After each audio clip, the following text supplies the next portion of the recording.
for 10 years, Surprise Stadium has been the spring home of both the Texas Rangers and the Kansas City Royals. And tonight, they go head-to-head. The Rangers will be the visitors as they go for their first three-game win streak of the 2012 Cactus League. And welcome, Dave Barnett, along with Tom Grieve. The Rangers' bats have been thunderous in the last two games, winning 12-2 over Cincinnati, 10-9 over San Diego, and something that obviously they want to carry over into the regular year. Sure, and I think everybody feels very confident that they will. One thing about this team that you know, they've got proven hitters, 6 or 7 all-stars in the lineup. They're going to score runs. But still, there are some people who would say, last week of spring training, we want to see some results. We want to see the bats get hot. Well, the last couple of days, they've done just that. Mike Napoli hit a couple of home runs the other day. Ian Kinsler hit his 4th home run. Michael Young's been hot the whole time, and the numbers are looking much better. 17 homers in the last 17 games. Derek Holland will get the start, and he'll hope to be the beneficiary of similar offensive output tonight. Holland against Luke Hochaver. Good pitching matchup, and we're underway with the lineups in the first pitch when we return to Surprise.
On TEX AT KCA is brought to you by Heady Ball Game.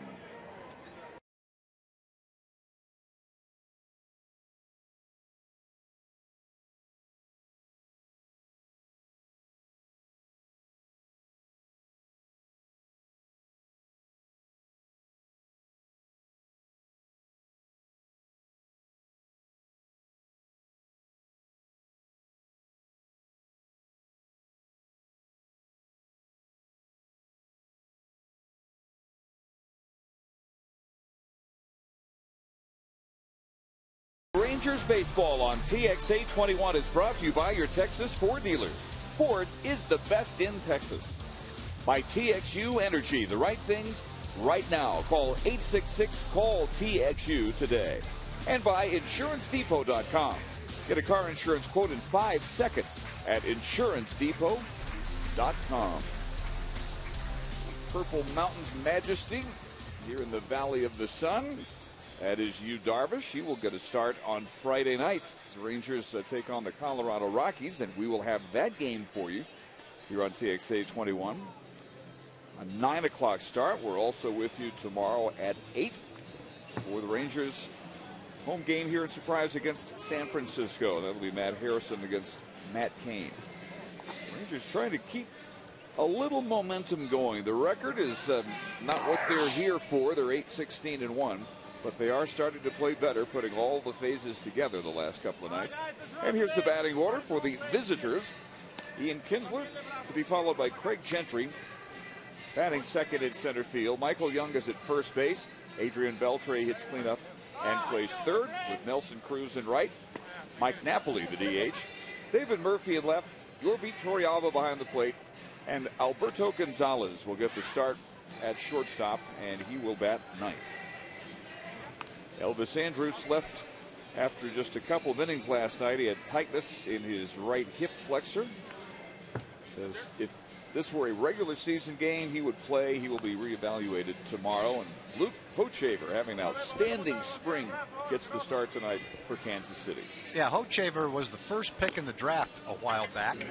He's trying to come into his own as a big league pitcher. He had a decent season last year. He was 11 and 11, but he had a 4.68 ERA in his career. He's 30 and 43. He's played almost 4 years in the big leagues now, and his ERA overall is 5.29. Throwing the ball great so far in spring training, and I'm sure the Royals would like to see him drop that ERA and become a top of the rotation guy. He's got the talent to do it, just a matter of gaining the consistency and making it happen. 15 strikeouts against 1 walk in 4 starts and 14 innings. And he starts Ian Kinsler with a strike. Ian has that average up because of that tear the last 9 games, 16 for his last 31. He's had multi-hit games, 6 of his last 9. And that one outside for a ball. Home plate umpire is Jordan Baker. On the bases, Todd Titchener, Angel Campos, and Toby Basner on a beautiful 82-degree Wednesday evening.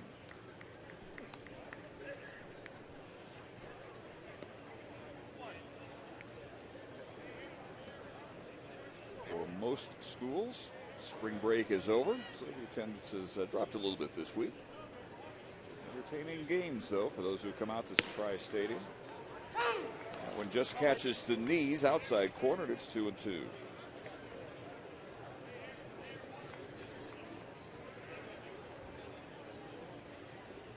Ian with 4 homers, tied for 3rd in the Cactus League. And he couldn't let up on that one.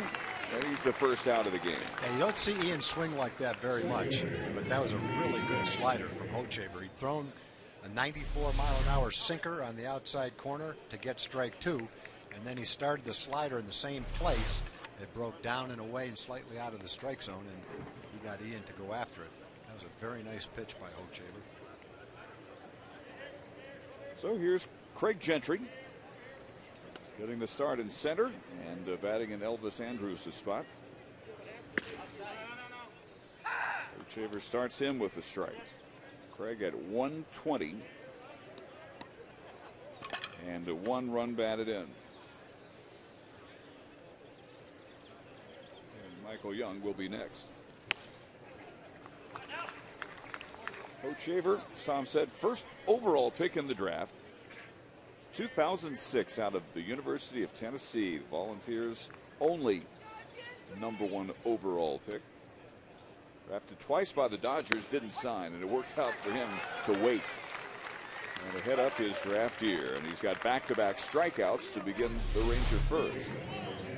He's throwing the ball hard. He's got good movement on it, and he's got good location. He's got all the ingredients that would lead you to get the first 2 strikeouts of the ball game like that. Royals have just waited for him to put it all together. First 3 seasons, he was 0-1, 6-12, and 7-13. Big swing and a miss by Michael Young. The last 2 years improved, but still .500, 11-11, and 6-6. 2010 limited to just 18 games because of a sprained right elbow. He is a strike throwing machine here in the first inning.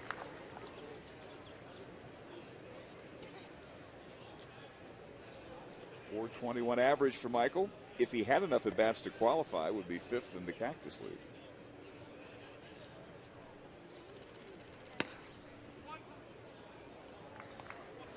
.95 miles an hour, and Young watches it go outside 1-2.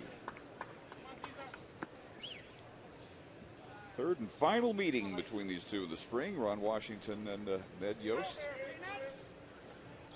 Both big fans of this facility built by Surprise. Opened up 10 years ago. And it's 2-2.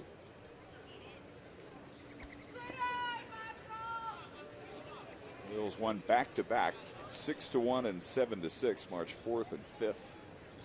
Second game, a walk-off victory for Kansas City. And did Young hold up? He did. And from 0-2, he works the count full. That was the same pitch that he got Ian to swing at, that hard slider down and away. Michael starts a swing but stopped it in time.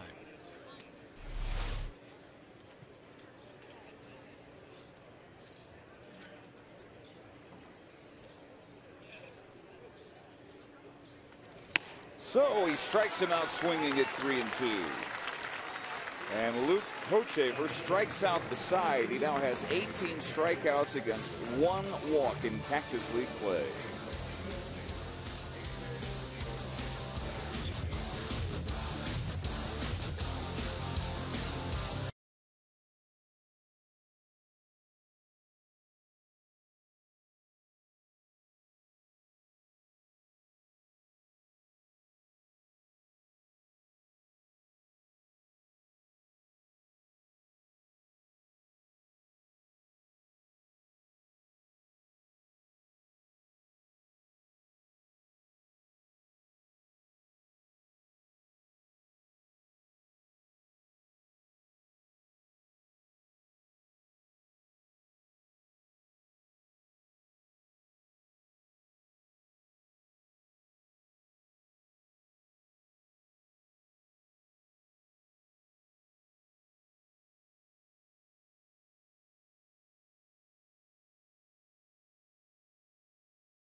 In the first for the Rangers, now the Kansas City Royals will go to work. They are 6th in the Cactus League, a record of 14-11. And they will lead things off with their left fielder, Alex Gordon. He'll be followed by former Astro, Jason Bourgeois in right field. Eric Hosbert tearing up things out here in Arizona, batting in the 3-hole playing first. The DH is Billy Butler. Lorenzo Cain is in center field and batting 5th with Yuniesky Betancourt at short. Mike Moustakas at 3rd. Brian Pena will be the catcher, and second baseman Chris Getz bats 9th against Derek Holland. Derek's having a good spring in his big league games that he's pitched. Hasn't walked a batter, no walks in 9 innings. Good opponent's batting average. Not a surprise the way Derek pitched the last half of the season last year. Exactly what you'd expect him to be doing in spring training. 34 batters faced, no walks. The opponents are 7 for 33 against Derek Holland. And this chopper tackled by Kinsler. Didn't waste any time with Alex Gordon. Good speed and beating it down the line to first. Alex Gordon hitting .426 in the spring. Yeah, Gordon has the potential to be a tremendous leadoff hitter because he brings the same things to the party that Ian Kinsler brings. He gets on base a lot. He runs well. And he's got some power, too. Strike one to Jason Bourgeois. Former Ranger draft pick, second round in 2000 out of Forest Brook High School. He was born in Houston. Signed with the Rangers rather than playing at Arizona State.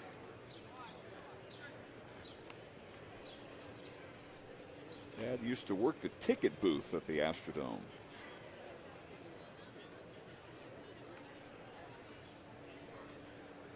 Trying to stick in the majors. This is 13th pro season, never up for very long.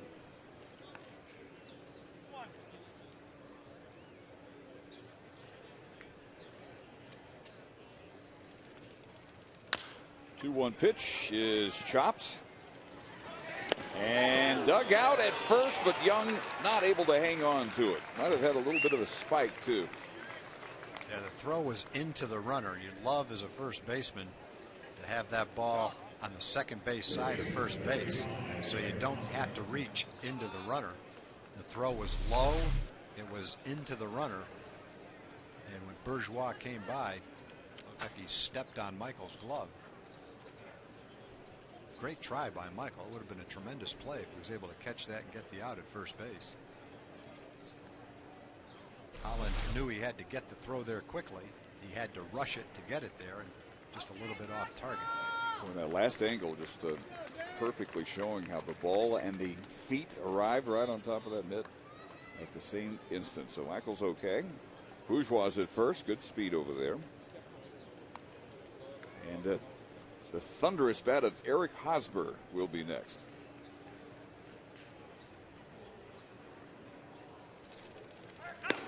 And right away, Bourgeois testing the arm of Yorvit Torrealba on an easy stolen base. Well, that's one of the things that he brings to the party. Maybe the main thing that Jason brings to the party is he can really run. Play a lot of different positions. He's got excellent speed, and he's a good base stealer. That is number 6 for Bourgeois this spring. Gets himself into scoring position for Hosmer, who has driven in 22 runs. Royals have some of the top hitters in baseball.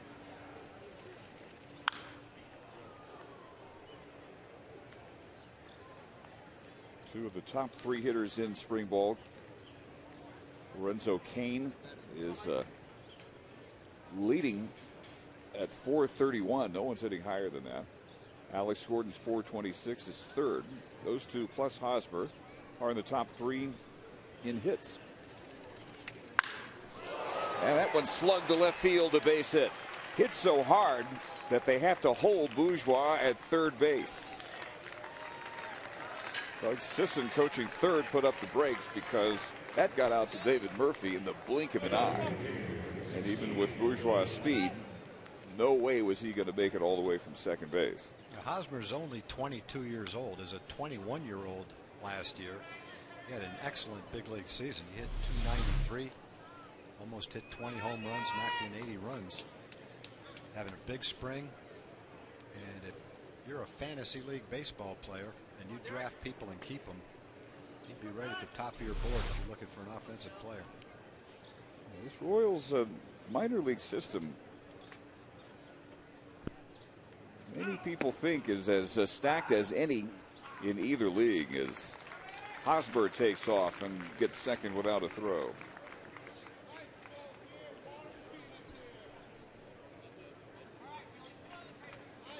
So the Royals showing some aggressiveness here. An infield hit and a steal by Bourgeois. A line drive hit and a stolen base for Hosmer. Which was a strike to Billy Butler. And Torrealba looking Bourgeois back to the bag at third. It's 0-2.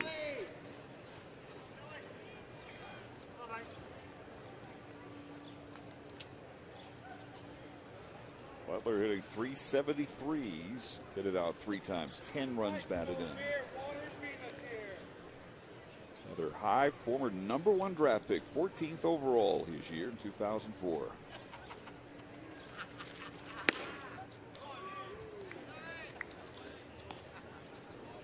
Butler out of Wolfson High School, Jacksonville, Florida, where his teammate Eric Hurley, the former Ranger, was the 30th overall pick in that same draft by the Rangers. It's the 5th set of high school teammates ever chosen in the first round of the same draft.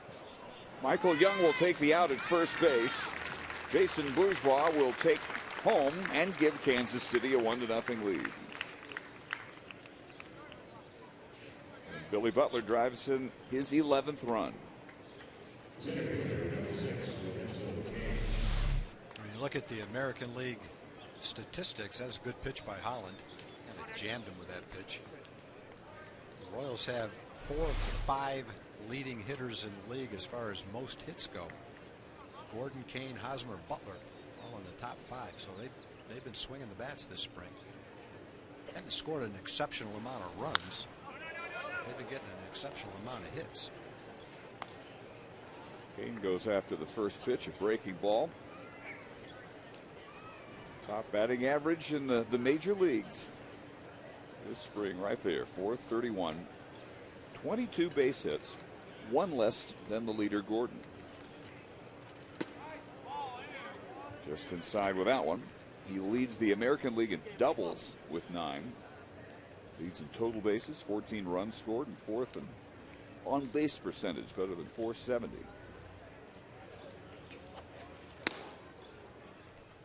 Holland missing inside again. 2 balls and a strike. Lorenzo Cain came over from Milwaukee. It's a big piece of the Zach Greinke trade, December of 2010. That year he had made his major league debut, got into 43 games with the Brewers. And he drives that one high and deep to center field. Gentry looks up. It is way out of here. Home run number 5 for Lorenzo Cain. And it's 3-0 Royals. Cain was a big acquisition in a trade a couple of years ago. And he went to AAA last year and had a big year. Got called up at the end of the season, and they're counting on Cain to do big things for him this year. He took a big swing at that pitch. Some kind of follow through. Launched it about 80% of the way up on the hill in center field. Strike 1 to Betancourt. That is a blast up there. He almost hit it in that top row of flowers. So beautifully decorated.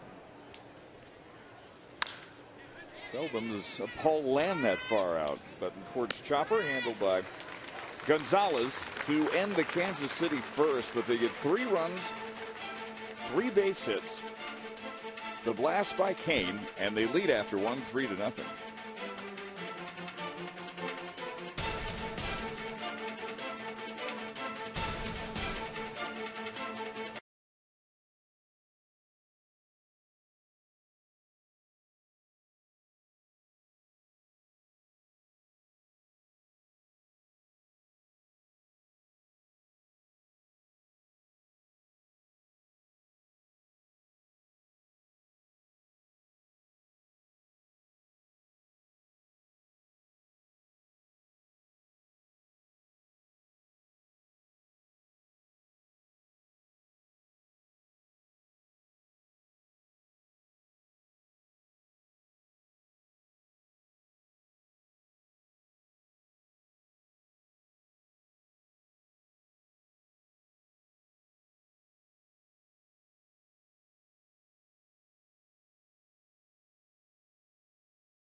This during March only. Upper reserve tickets are available for just $10.33 to 21 select games this season. Compliments of 103.3 ESPN Radio and TXA 21. Games against Seattle, April 10th through the 12th are included. Get your opening week tickets by March 31st at TexasRangers.com/madness. Adrian Beltre to lead off the Rangers second. They trailed the Royals and Luke Hochevar 3-0. Hochevar in that first inning threw 14 pitches, 9 were strikes, and that's how he starts Beltre.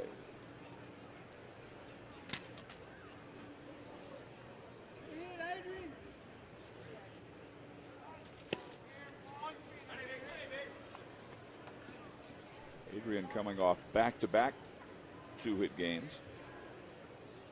The Ranger RBI leader, although still looking for his first home run out here. Nelson Cruz will be next, and then the DH Mike Napoli.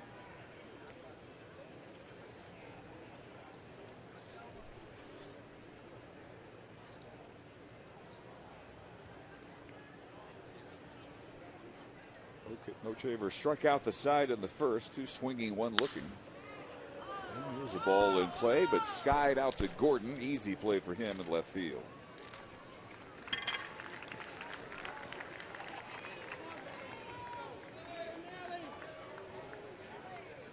Well, you look at Hochevar. He was the first pick in the draft. Got to the big leagues relatively quick, which you would expect from a 22-year-old college pitcher. But he hasn't put it together yet. He's 28 years old. And when you saw the first inning, you see the kind of stuff he's got.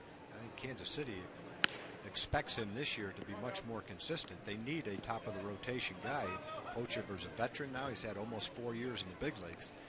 And I'm sure in Kansas City's mind, they feel it's time for him to go out and to develop and to get the job done as a top-of-the-rotation guy.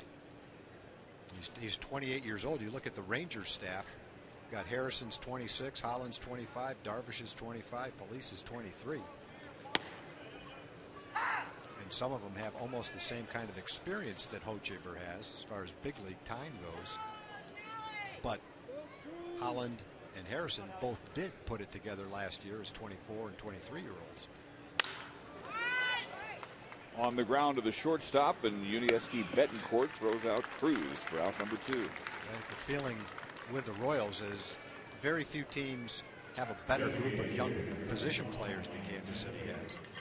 But as the Rangers know all too well, you don't finally win until you put together a pitching staff. And as good as the Rangers offense was last year, the last 2 years don't happen if it's not for good pitching. The Rangers starting pitching was really good last year. That's what Kansas City needs to become a contender. They have a hard time in the immediate future with the Tigers in the position they're in. It's going to be tough for them to catch the Tigers. Well, they can make it interesting. They can learn how to be competitive for a whole year. They were 71 and 91 last year. Yeah, those first full you're right. season. They should be better than that. They've got a good young team, and you can go from 71 and 91 to over 500. I think they may not say that, but I think they'd be disappointed if they didn't approach 500 or a little bit better than that this year. See what Napoli can do here with a 2-0 pitch. He wisely holds up on that high fastball, and it's 3-0. And Napoli's already walked 10 times in spring training. One of his strengths, patience. 320 average, right where he ended last year. His first for the Rangers, and he'll take a 4-pitch walk. Only the second issued in almost 16 innings of work this spring by Hochevar. The Rangers get their first base runner with 2 outs in the second.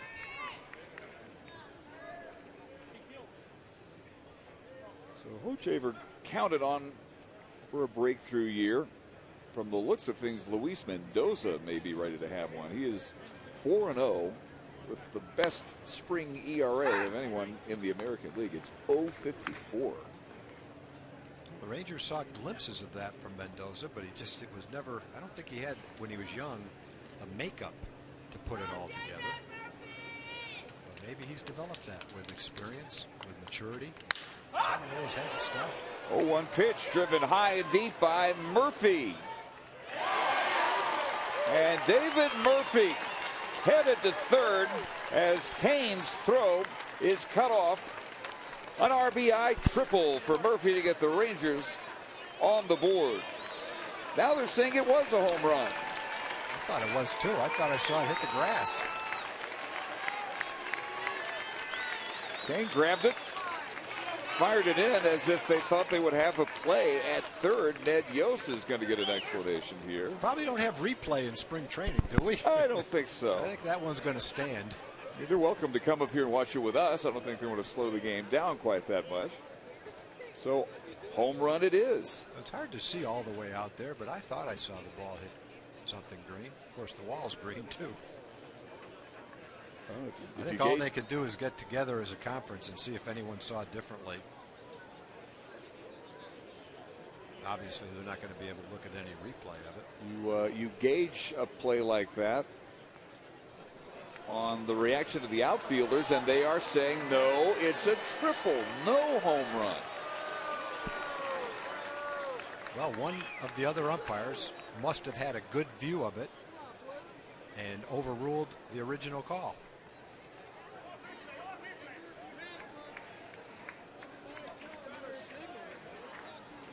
You would not want to be on this end of a discussion with Ron Washington very often. Not in the regular season. No, anyway. you would not. But in the regular season, they'd look at replay. You wouldn't have to worry about any controversy.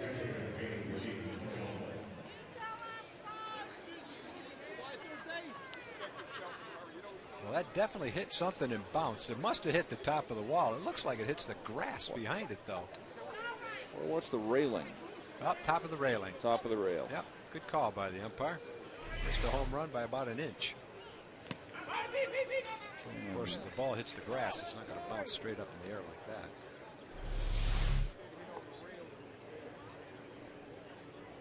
And that looks like grass right there, but it hits the top of the wall. So it wasn't a deke carried out by Kane. He actually was reacting as he should on a ball in play. That's exactly what it was. Doesn't cost the Rangers a run because Murphy scores on the single by Torrealba, and now it's 3-2. I think what you see in the second inning is really a microcosm of what has been Hochevar's career so far. First inning, you can't throw the ball any better than he did. He mowed down 3 hitters with 3 strikeouts with impeccable stuff and great command.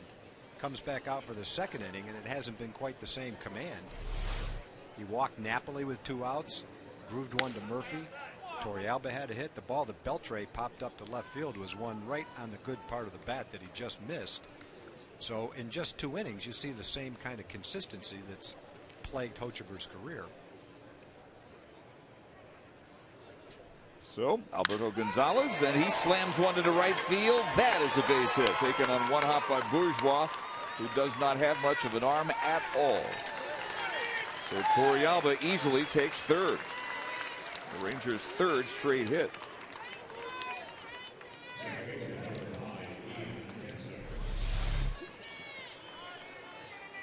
See, now that's the same slider that he struck out Ian Kinsler with. Only this one stays up, doesn't break quite as sharply, and catches the plate. The ones in the first inning were sharper, they were down, and they were slightly off the plate.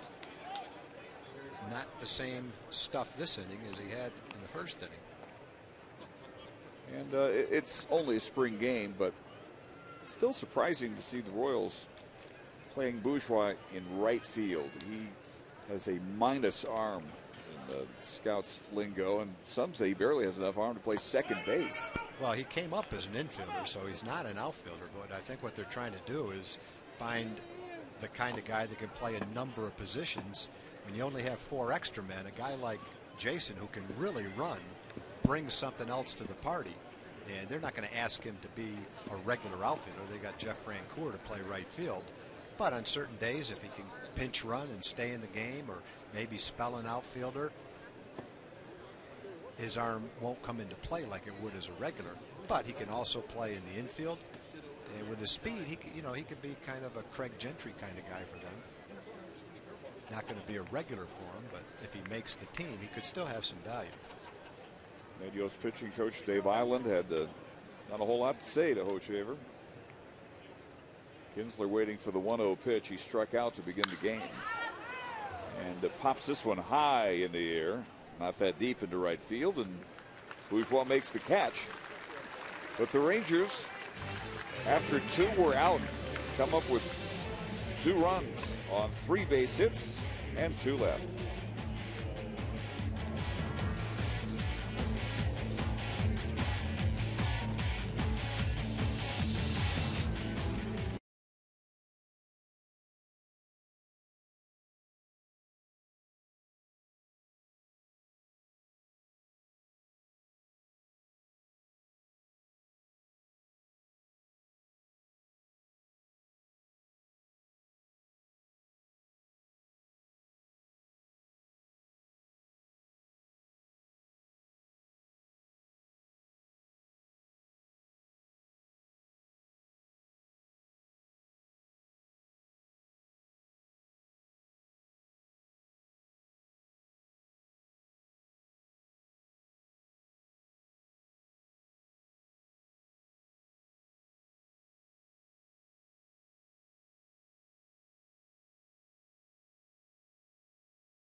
Rangers baseball on TX 821 is brought to you by Sonic. It's new, it's better, it's the new Sonic Good. And by TrophyNissan.com.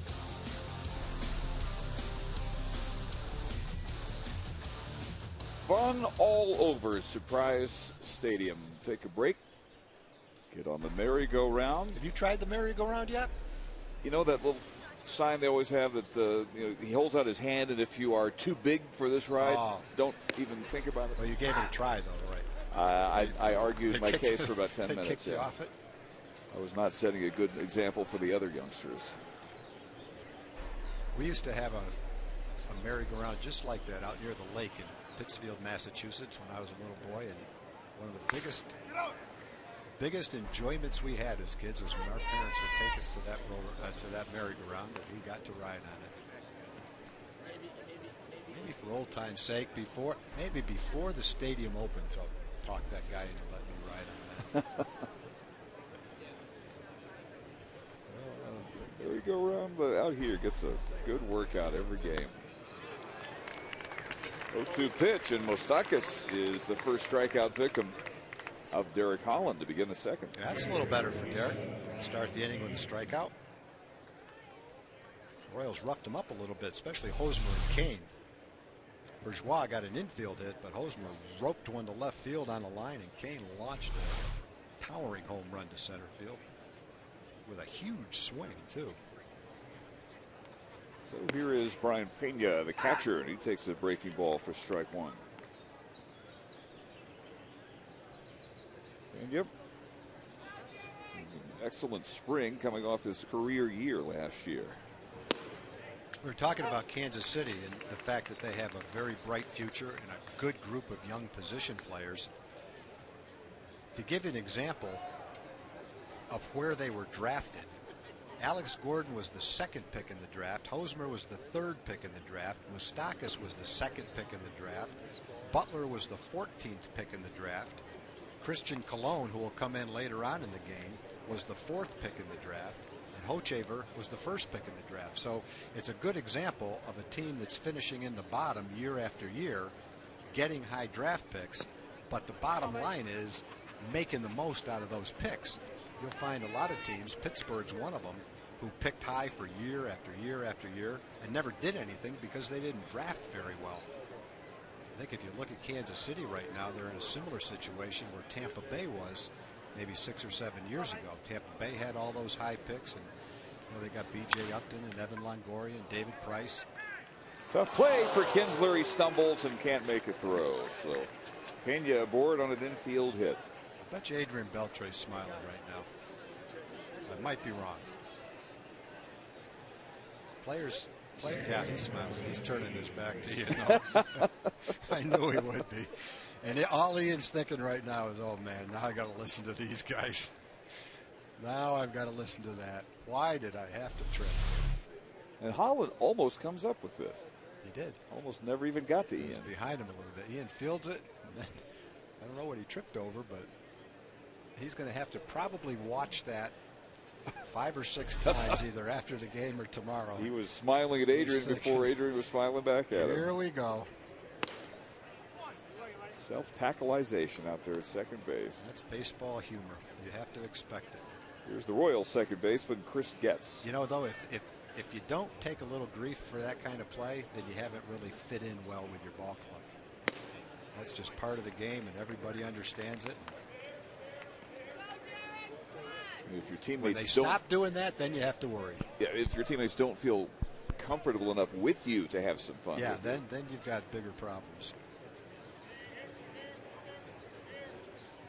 Well, maybe Ian can be part of a double play here.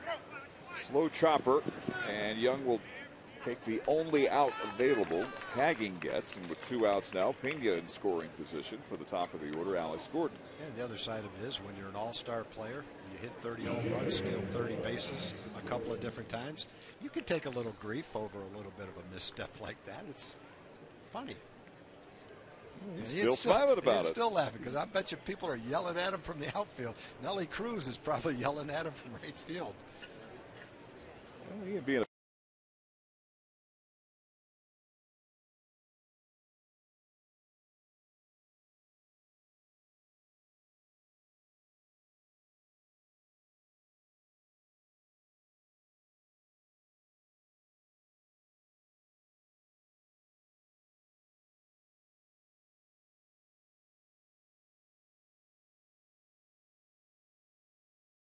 in the first inning when he was trying to establish his fastball, but he got a couple of them up and out over the plate, and they jumped on him. This inning, he's come out and said, okay, if I'm going to get my fastball up, I better start with some breaking balls, and that's what he's done to Gordon to get ahead 0-2.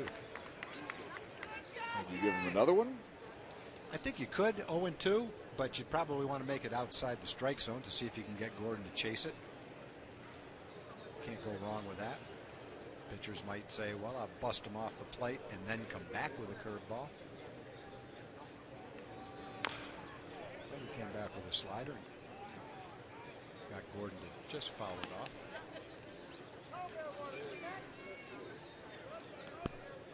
Alex Gordon, the baseball pride and joy of the state of Nebraska.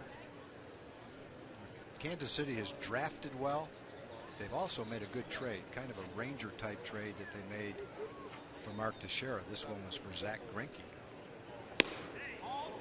For Zach Greinke, they got Lorenzo Cain, who, based on what we've seen today, he can fly, he's a center fielder, and he's got power. Looks like he has potential to be a terrific player. Alcides Escobar is one of the best defensive shortstops in the league. They got him in that trade. And Jeremy Jeffress can be a solid late inning bullpen guy. And they got a starting pitcher, Odorizzi, I think you pronounce his name, who could be a starting pitcher. That trade could end up for Kansas City, much like the trade that the Rangers made with Atlanta for Mark Teixeira, that brought in all the good players that have certainly helped build the Ranger franchise. If they have half the good luck that the Rangers had with that deal, then you have to think really, they're going to at least contend in the next few years. They'll be really happy. They've done it. You have to get the draft choices. Otherwise, Gordon, Hosmer, Kane, Moustakas, Butler, they won't be there if you don't have the high pick. But you still have to maximize the draft by making good selections. Ned Yost, the manager, has to feel really good about the direction of the team. Got to be exciting to have that kind of group of young players. Ryan Pena leading off second, 2 outs and a 2-2 pitch on the way from Derek Holland. And after getting out in front 0-2, a couple of good breaking balls, now the count runs full with Jason Bourgeois on deck, hoping to keep this second inning going. Gordon, the Royals MVP last year. Gold Glove in his first full season in the outfield, a converted third baseman. And a big bat thundering this spring. Broken bat. Rolls right to Gonzalez for out number 3. That's the second time in a couple of days we've seen a bat helicopter right toward the pitcher. Dangerous stuff. No runs to hit. A man left and many grins with the Royals second.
Mother's Day with this pink Ranger shirt, brought to you by J.C. Penney. The first 25,000 fans ages 14 and up will take one home on May 13th.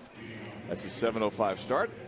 The Rangers taking on the Angels. JCPenney Mother's Day t-shirt.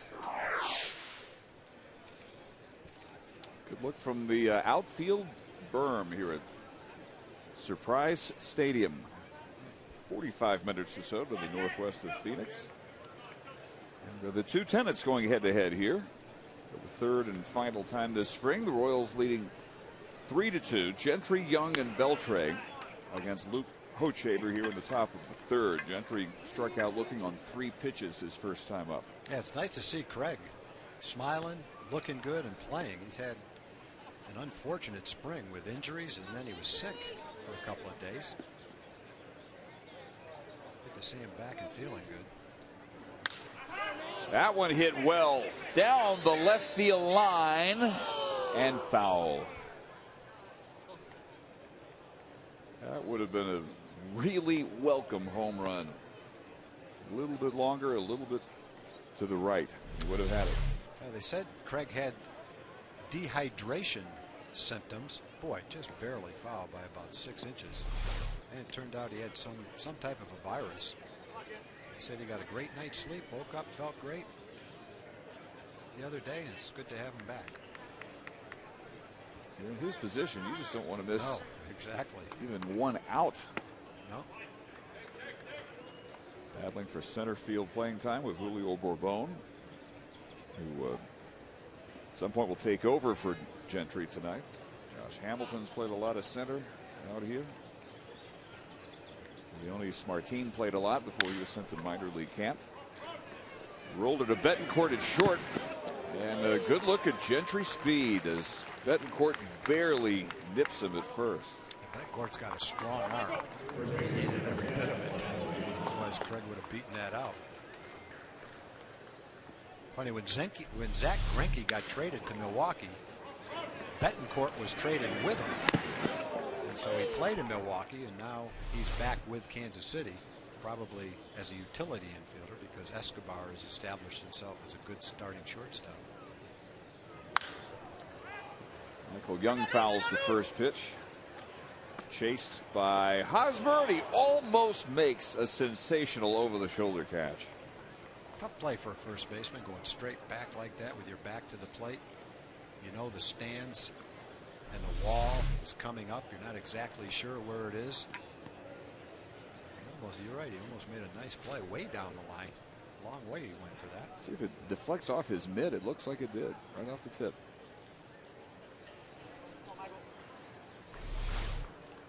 Just a long strike for Michael Young. He struck out on a 3-2 pitch to end the first.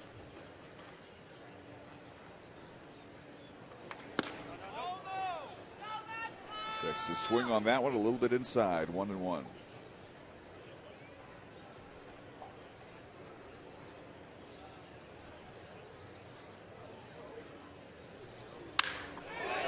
Lined over Betancourt. And the Rangers have their 4th base hit, and Michael never hesitating, taking second base. A 1-out double. That's just some nice hitting by Michael right there. That was a 93-mile-an-hour sinker inside part of the plate to Michael. And he gets the good part of the bat on it, boy, and lines a shot into the gap in left center field. Some hard hit balls early in this game by both teams. Gordon got to it as fast as he could. He's got a great arm out there. He led the majors with 20 outfield assists his first year playing left. Still no chance to get Michael. That one slicing, but stays fair. And Young will come home to tie it at 3 on a double by Adrian Beltre. Yeah, Gordon, as a matter of fact, was a Gold Glover out there. He went from the number 2 pick in the draft as a third baseman, and they changed him to an outfielder, left fielder. He won a Gold Glove. Of course, they've got Mike Moustakas, another very high draft pick, who is a third baseman and is playing third base for him right now. It's not always that easy to take an infielder, put him out in the outfield, and have him turn into that kind of a defensive player. In a lot of parks, that shot by Beltre is a home run. Oh, and that one right under the chin of Nelson Cruz, or did it get him maybe?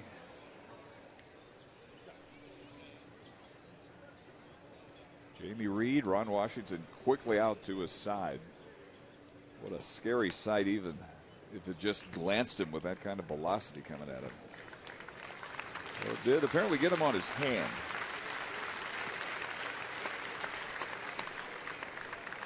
Well, we've talked about it quite a bit already, but the difference in Hochevar in the first inning, when he was right on top of his game, and it's been anything but that after the first inning.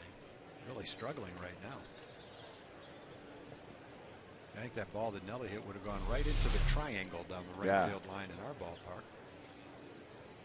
Boy, that is scary. That is right at his face. Gets his face out of the way. Left hand, I think, is where it deflects. And then it deflected off his hand. Wow, that is scary stuff right there.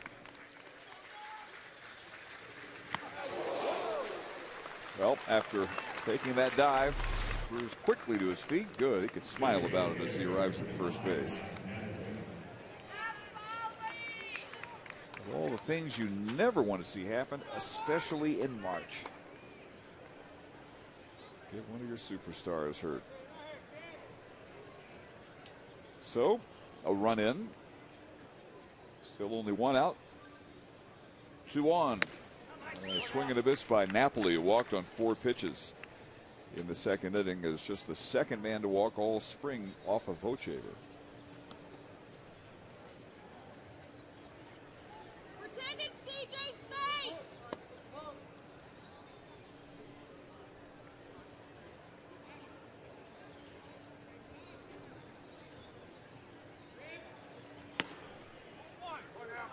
Missing away, a ball and a strike to Mike.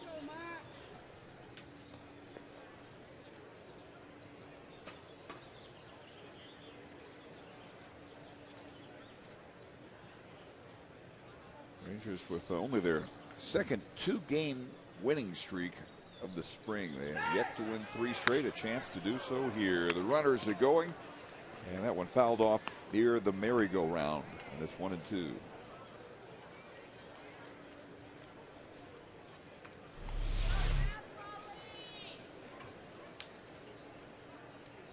Merry-go-round on the base paths, and where that ball landed in foul territory. Napoli, then David Murphy. We've got the Rangers scoring started with an RBI triple in the second, almost a homer.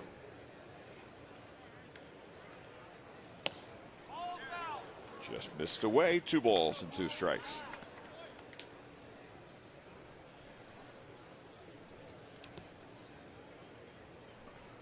Murphy's blast bouncing off the railing and straightaway center field at first. Ruled a homer, and then the umpires got together and decided correctly that it didn't quite get out of here. Napoli will sit down, out number 2. Strikeout number 4 for Hochevar. The first 3 were all in the first inning. Hochevar had a game a couple of years ago against the Rangers where he struck out 13 batters. He threw the ball for the entire game, just like he did in the first inning that day. That was back at the end of July in 2009. Let's see how he goes about trying to handle Murphy here.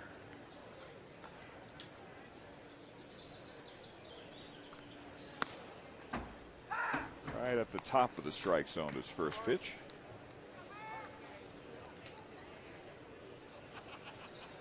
Beltre at second, Cruz at first.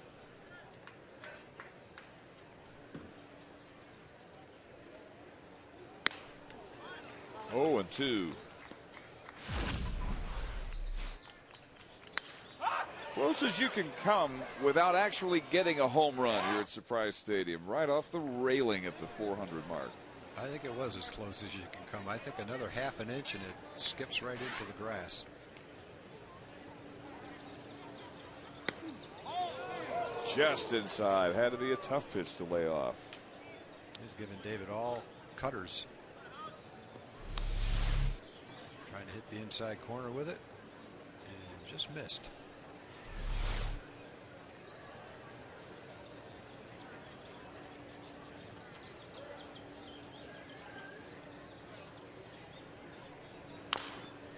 1-2 pitch is fielded by Pena, who whirls and throws a strike to Hosmer to get David Murphy for out number 3. A run on a couple of back-to-back doubles in the Rangers' 3rd inning.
I-Club at Rangers Ballpark overlooks center field, providing an unparalleled view from the lower level. This modern venue serves as a party suite for up to 120 guests. Individual, all-inclusive tickets are available for some games, including April 9th and 12th, and start at only $75. Visit TexasRangers.com/batterseye for details. There's some structure they've put together out in center field. Batter's Eye Club, Captain Morgan Club. We look forward to seeing him when we get back into town to start the regular year. A week from Friday against the Chicago White Sox. Here is Jason Bourgeois to lead off the bottom of the 3rd.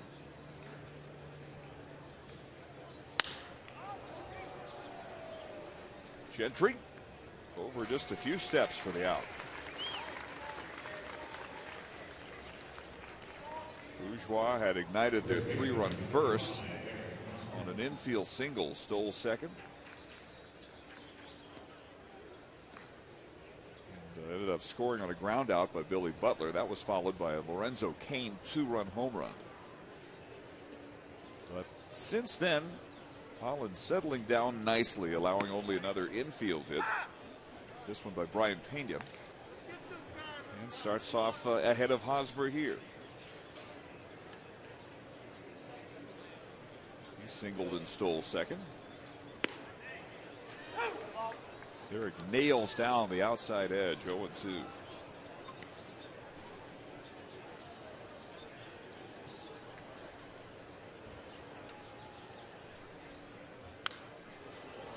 pitchers, Tom, kind of reverse position. Yeah, Hochevar was untouchable in the 1st inning, and now Holland is. Yeah. Derek really struggled, but he came back out. Made some adjustments, started to mix in his off-speed pitch a little bit more in the 2nd inning. It's just made his fastball that much more effective. Had a good fastball to jam Gordon for the last out.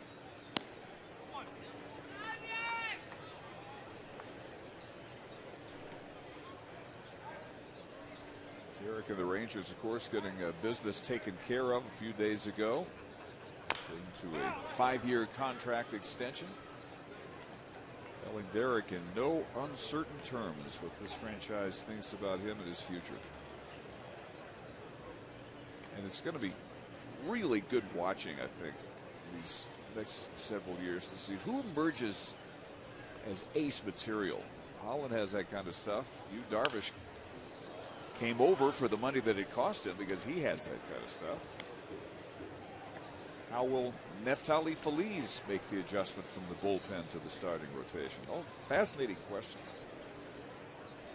A lot of fun seeing the answers unfold.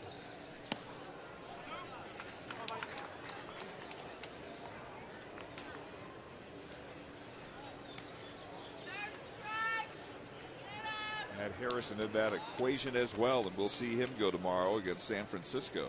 8 o'clock here on TXA 21.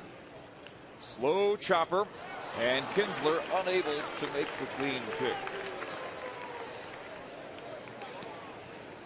That's about the only way Ian could make that play. He had to try to backhand it to get anything on the throw to have a chance to get Hosmer. I'm sure that'll go as an infield hit.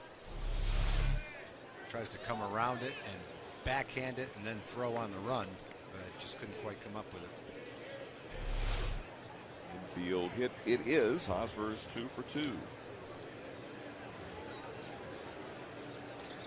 And with one out, brings up Billy Butler, the DH. Butler drove in his 11th run and a grounder to first. Scored the first run, Jason Bourgeois.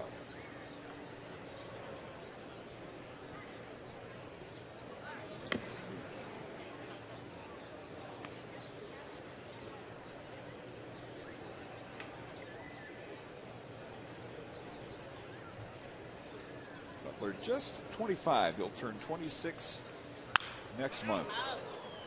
Out of Orange Park, Florida. Very consistent producer his first 5 seasons.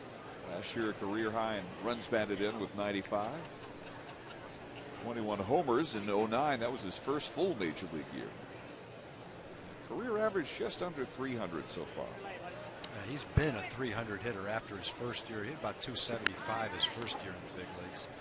But since that time, he has been a 300 hitter. And he's one of those. He's one of those young players. Got to the big leagues quickly.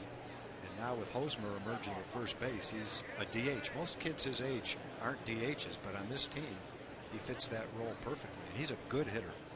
He's got a good eye at the plate. He's not a guy that strikes out a lot, makes contact. He's got kind of line drive power. He's not an exceptionally fast guy, but he gets a lot of doubles because he drives the ball in the gap so well. Hasn't had a year where he's hit a ton of home runs yet. 19 last year, but he's a good, just a real good hitter. Well, that first full year, 2009, listen to the company that he kept at the end of that year. 5th player in history, 50 doubles and 20 homers before turning age 24 in a single season. Pretty impressive. That one is launched. Way over everything out in left field. Billy Butler puts the Royals back on top with a monster 2-run shot. I think a lot of times when you see a young player like Butler who hits 50 doubles and 20 home runs, you can see as he matures the possibility that 50 doubles turns into 35 doubles. And 20 home runs turns into 35 home runs. And he's definitely got the power, as witnessed by that blast that went all the way over the berm in left field. Quick bat. He just jumped on that fastball. Before tonight, Derek Holland had not allowed a homer. In the first, he allowed a 2-run shot to this man, Lorenzo Cain. And now Butler goes deep for 2 more. That group, by the way, 50 doubles, 20 homers in the season before turning 24. Hank Greenberg, A-Rod, Albert Pujols, and Miguel Cabrera. And Billy Butler. 2-0 to Cain. Looked as if Holland had found himself a nice groove. The infield hit by Hosmer, opening the door for the Royal Bats, and back in front now by 2. Derek has not walked a batter at all this spring, so he hasn't had many 3-0 counts. And there is his first walk.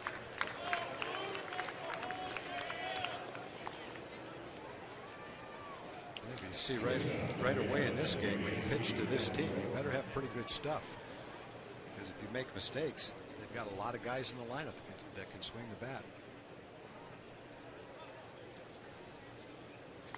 Michael Young giving him a moment or two to gather his thoughts, settle back, and think about how to approach Yuniesky Betancourt. Still only one out here in the bottom of the third. And with Kane at first pitch misses low. Most of these pitches not missing by a whole lot. It's not like he's all over the strike zone, but they are missing. I thought that 3-0 pitch was a strike. Looked like it was right at the knees.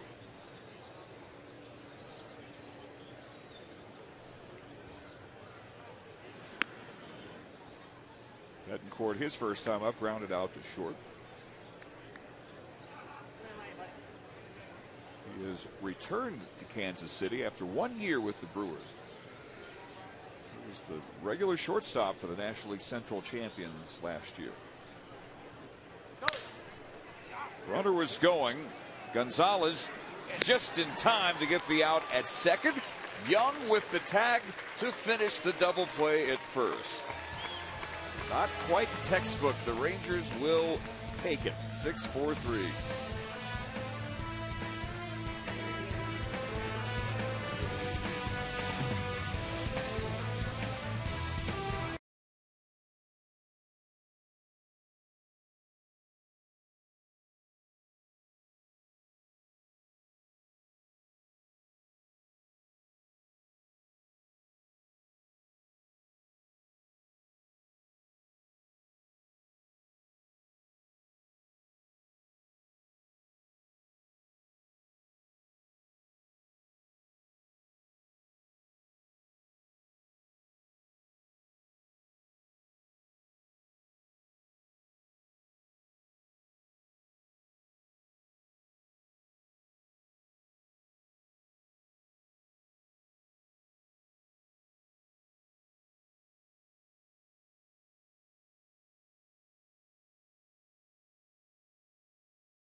Rangers baseball on TXA 21 is brought to you by Whataburger.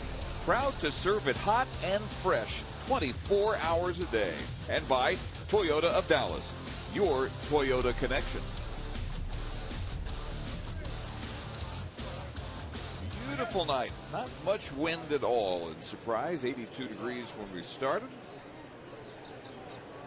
5-3 Kansas City as Jorvi Torrealba leads off the fourth by showing bunt. Torrealba singled in one of the Rangers' 2 second-inning runs, his 5th spring RBI. Alberto Gonzalez next, and Kinsler at the top of the order. Yeah, nothing in 2.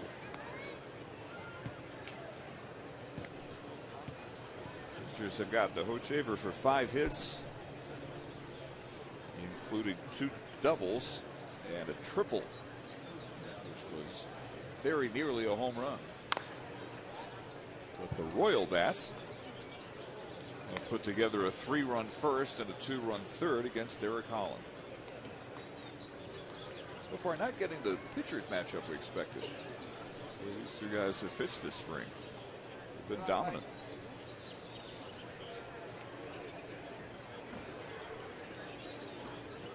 Hochevar about to throw his 55th pitch.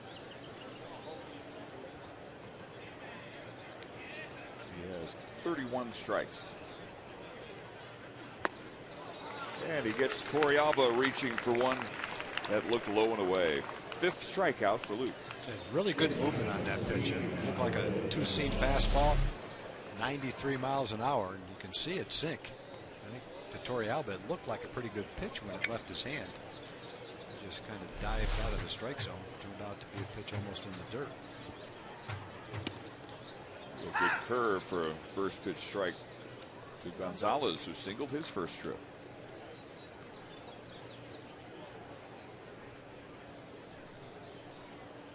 Alberto with the Padres last year, the Nationals the 2 years before that. Yankees in 07 and 08. 0-2. Another good sinker. That's the same kind of a pitch that the Rangers are encouraged to see from Yu Darvish. When he throws that two-seam fastball in that same direction, he gets the same kind of movement and same kind of velocity, right around 93 miles an hour. It's been an effective pitch for him during spring training.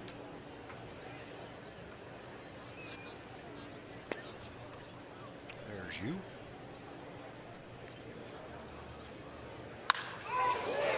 Well hit. Right center field. Off the wall. And up onto the berm it goes. Alberto Gonzalez getting a chance to start a game. Had a base hit. Line drive to right field in the second inning, and then got one up in the air, hit it almost 375 feet to right center field. Kane couldn't run it down. Looked like it bounced on the warning track and right on over the fence. Good swing. Pretty good power right there. And when he got to second, he knew that the umpires were trying to tell him something. He hoped it was that they're a home run. Yeah, because he stopped and then he headed on toward third base, and then another umpire stepped in and said, no, you had it right the first time, just a double. He was running hard, and probably the first thing he saw when he looked up was the ball bouncing on the other side of the wall, so he wasn't sure. Pretty close, but it was a double. Here's Kinsler, who was struck out and fly to right. At least he found out before he was like rounding third base. Monitors.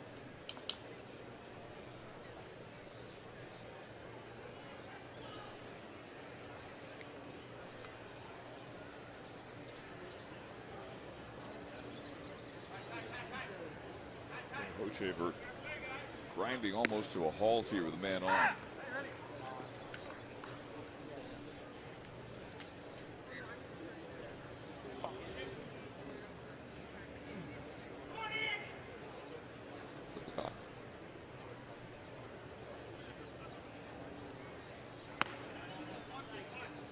Up high to even it at a ball and a strike.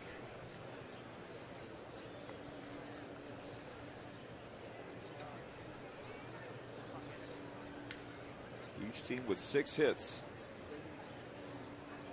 Gonzalez in scoring position here. The Rangers have hit .315 as a team with men in scoring position. So they've done well this entire spring. Breaking ball in there for strike 2.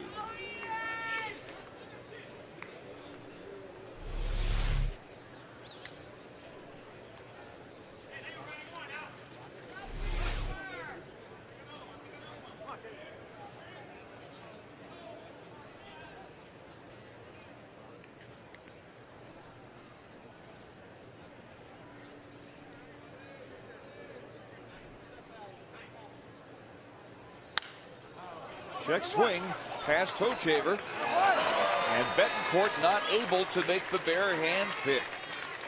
So Kinsler safe and Gonzalez to third. Betancourt chose to go with a bare hand. It was still rolling pretty well when it got to him. It looked like he might have had time to catch it in his glove and throw in the same motion. It's a check swing by Ian, gets by Hochevar, who falls off the mound toward first base. I'm not sure Betancourt had to barehand that ball to make the play. He chose to, and it'll go as an infield hit for Ian. So 1 out, runners on the corners now, and Craig Gentry with an opportunity here. Get the Rangers even closer. He has struck out looking and grounded to short so far tonight. 1 RBI so far in Cactus League play for Craig.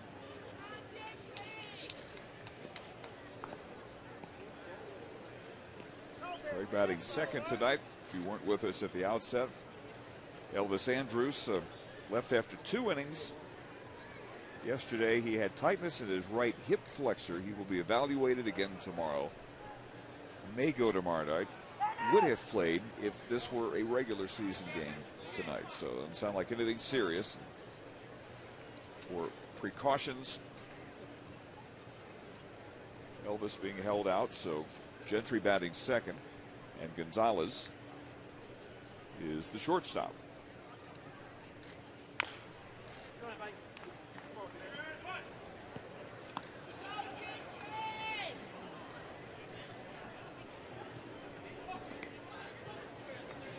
Shaver came into this his first 4 starts, an ERA of 1.29. So the Rangers giving him as much trouble as any team has this spring.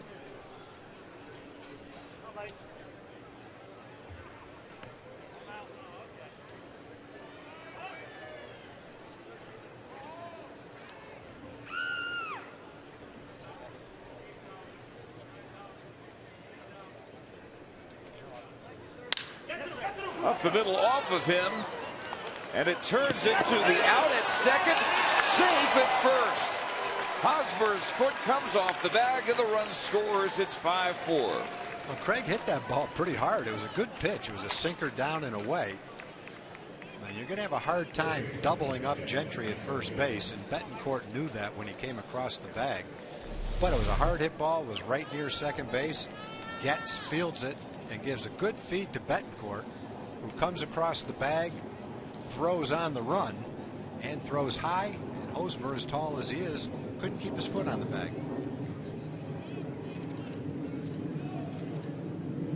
Just inches into the air, but enough to make it 5-4. RBI on the fielder's choice. Gentry drives in his second run. Scoring Gonzalez. And, Michael Young now, who has struck out, doubled and scored.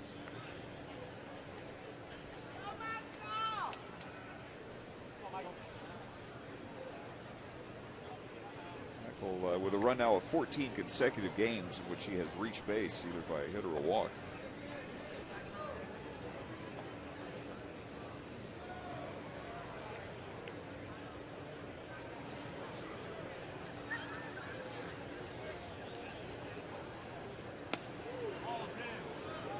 Just misses. Michael scored the tying run in the 3rd inning when Beltre followed his double with one of his own. It made it 3-3. Kansas City got the lead back on the 2-run home run by Butler in the bottom of the 3rd.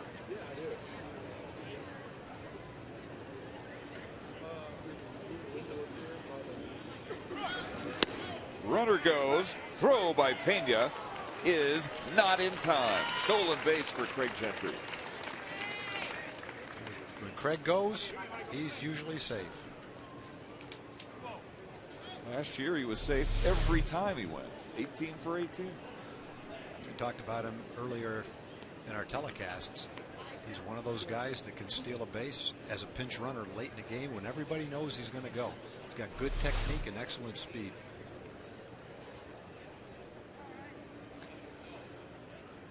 First steal this spring for Craig.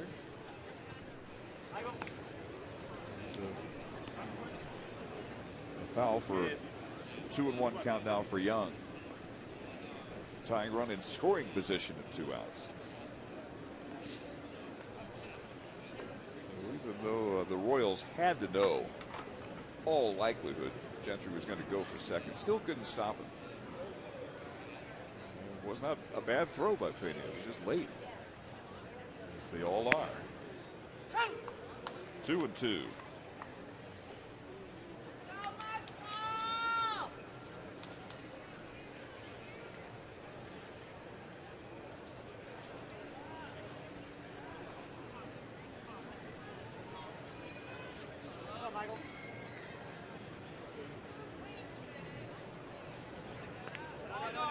He held up, and Gentry out at third, trying to move up on the ball in the dirt.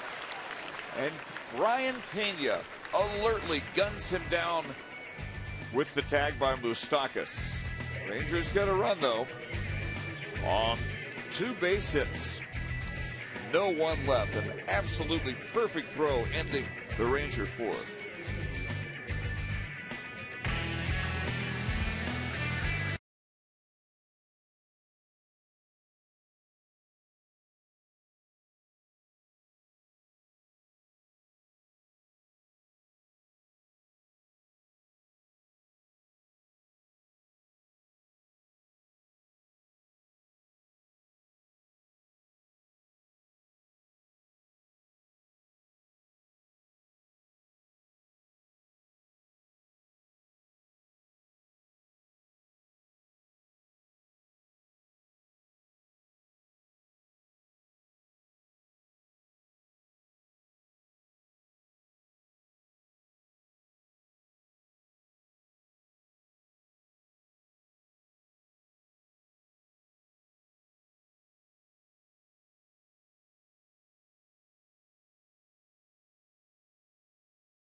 Stadium, where Kansas City jumped off to a 3-0 lead after 1. Rangers tied it at 3. It's now 5-4.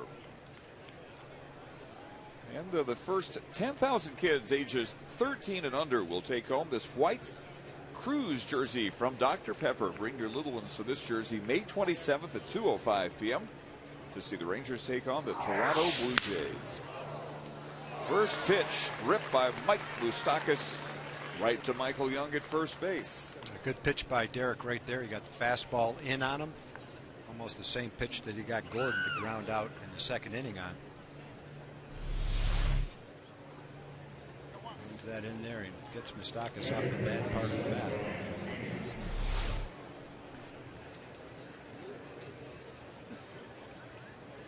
He's had 2 rough innings. In between was the second, when he allowed only an infield single by this man, Brian Pena. Starts in with a strike. He had not given up a home run all spring until tonight. A 2-run shot in the first by Lorenzo Cain, and a 2-run Billy Butler blast in the third. That's the one he has been getting that call from the home plate umpire, was Jordan Baker. I don't know, about 2 or 3 pitches right there with his fastball that have been ruled to be a little bit low. Borderline pitches, but kind of pitches if you're a pitcher you certainly want to have. There's another one. Might have been a little bit inside.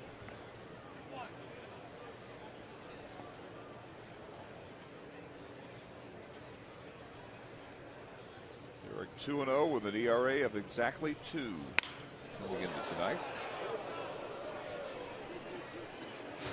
And now a count of 2-2 for Brian Pena. Pena, born in Havana, Cuba, played on the Cuban national 18 and under team. Grew up with Yunel Escobar, Blue Jays shortstop. Brian defected to Venezuela in 2000. Last year, a career year in most offensive categories. He had 3 homers. And Tom, they were all pretty similar. They were all 3-run homers, and they were all at Rangers ballpark. That's pretty amazing. What are those odds? I couldn't tell you. Ground ball, and right behind the bag is Gonzalez. Pena's out number 2. I guess it's kind of long odds that if you hit 3 home runs, all 3 would be 3-run homers. I mean, that's unusual in itself. Then I guess it's unusual if you said, and they're all against the same team. Yes. And then if you say they're all in the same ballpark, it gets impossible. Really difficult to imagine. But if it was against the same pitcher, you'd really have a story. But I don't think that's the case. But as we so often say, if you hang around this game long enough, you will see just about anything. Yeah, one thing you should never say in baseball is I've seen everything now. You may see something that you don't remember seeing, but it certainly won't be you've seen everything. I do remember Chris Getz grounding out to first back in the second. Derek trying for his first. It's about how far my memory goes back, too. Derek trying for his first 1, 2, 3 inning.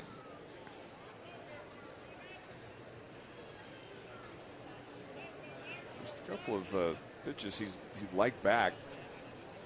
Giving up 6 hits, 3 of them infield hits.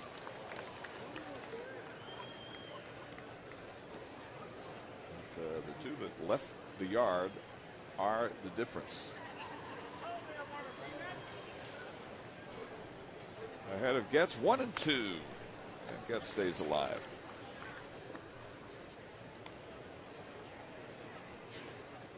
Something you would really remember would be a Chris Getz home run, because he has not hit one in all 604 at-bats in a Royal uniform. That's the longest home run drought to start a Royals career ever. Chances are, when he does, it might be an inside the park home run, because he's a line drive hitter with speed. And so if you shot one right down the line and it kicked past the outfielder, you could see that happening.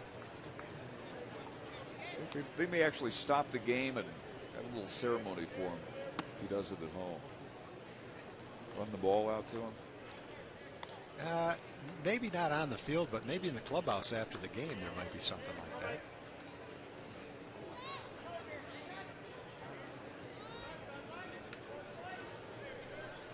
Raiders this year with 2 career homers in 307 games. Pops this one up. This one will stay in the yard. As it's squeezed by Kinsler, and Derek Holland has his first 1, 2, 3 inning.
Inning, Dave Barnett along with Tom Grieve. It's 5-4 Kansas City. The Rangers hoping for their 3rd straight win, because they have yet to string together a 3-game winning streak. Cactus League play this year.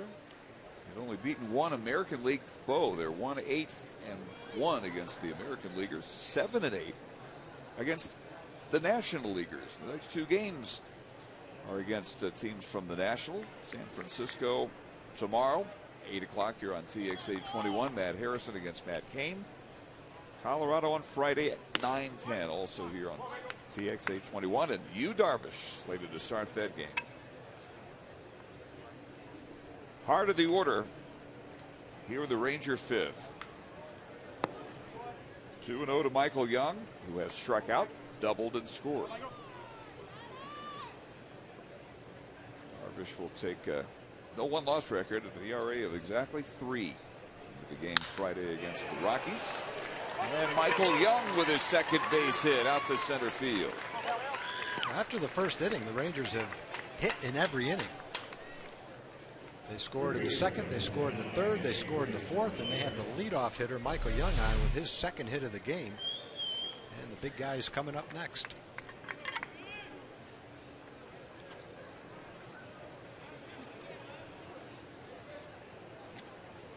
Adrian Beltre doubled his last time up. That was one that brought Michael home back in the third to make it a 3-3 game. Flied to left his first trip. Could be two here. Betancourt to Getz. And in plenty of time on to Hosmer. It goes 6-4-3.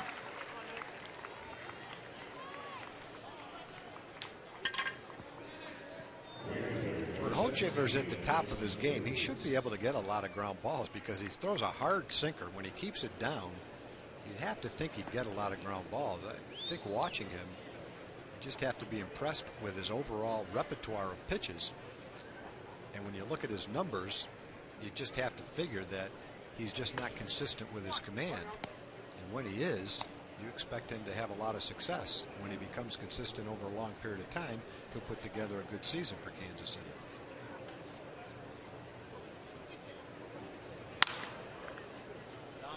One and one to Cruz. Well, he grounded his short in the second, and then a scary moment in the third following the doubles by Young and Beltre, and Hochevar came way in on him with a fastball, and it hit it appeared top of his left hand, but after letting the trainer Jamie Reed have a look at it, he stayed in the game, and on he plays. 2 balls and a strike. This was that scary moment. Boy, that right at his face. Just barely got out of the way of that.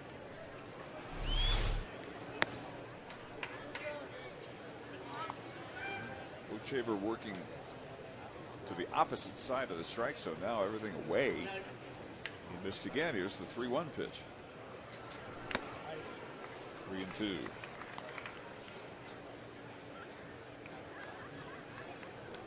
Hochevar struck out the side in the first and has gotten 2 more since then.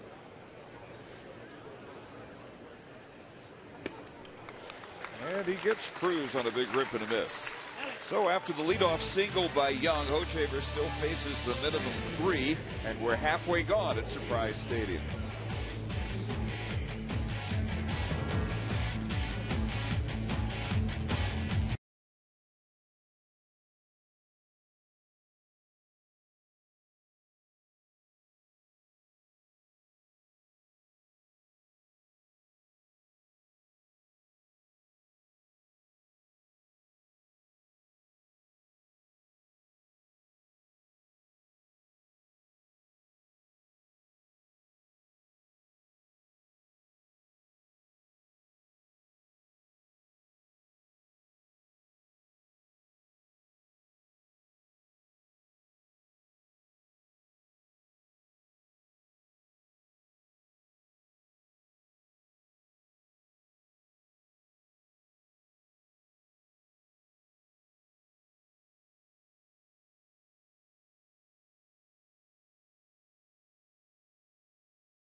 At Surprise Stadium, Dave Barnett and Tom Grieve, and a 5-4 Kansas City lead as the Royals prepare to bat in the bottom half of the 5th inning. Eric Holland against Luke Hochaver. Royals got to Derek for 3 in the first, 2 more in the third. Rangers got 2 in the second, single runs in the third and fourth innings. And the top of the order for Kansas City here in the fifth, Alex Gordon. The left fielder has grounded out twice.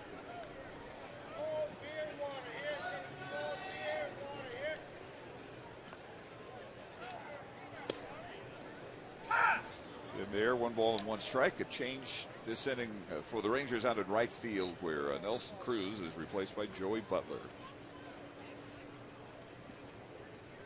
So Cruz tonight a strikeout, a ground out, and hit by a pitch.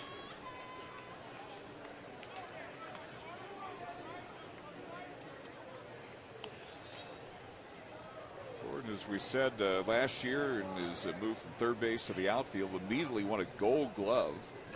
Led all major league outfielders with 20 assists. Hit .303. That was good for top 10. Yeah, they've got some guys that can hit doubles too. He had 45 doubles last year. You mentioned Billy Butler one year had 50 doubles.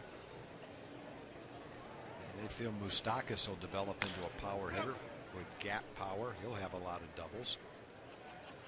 You have to think if Lorenzo Cain makes a lot of contact, the way he can run, he's a candidate to have a lot of doubles. You know Hosmer's going to drive the ball. Gordon also gives them the Ian Kinsler factor at the top of their order. He hit 5 leadoff home runs last year. 2-2 pitch. That's fouled off.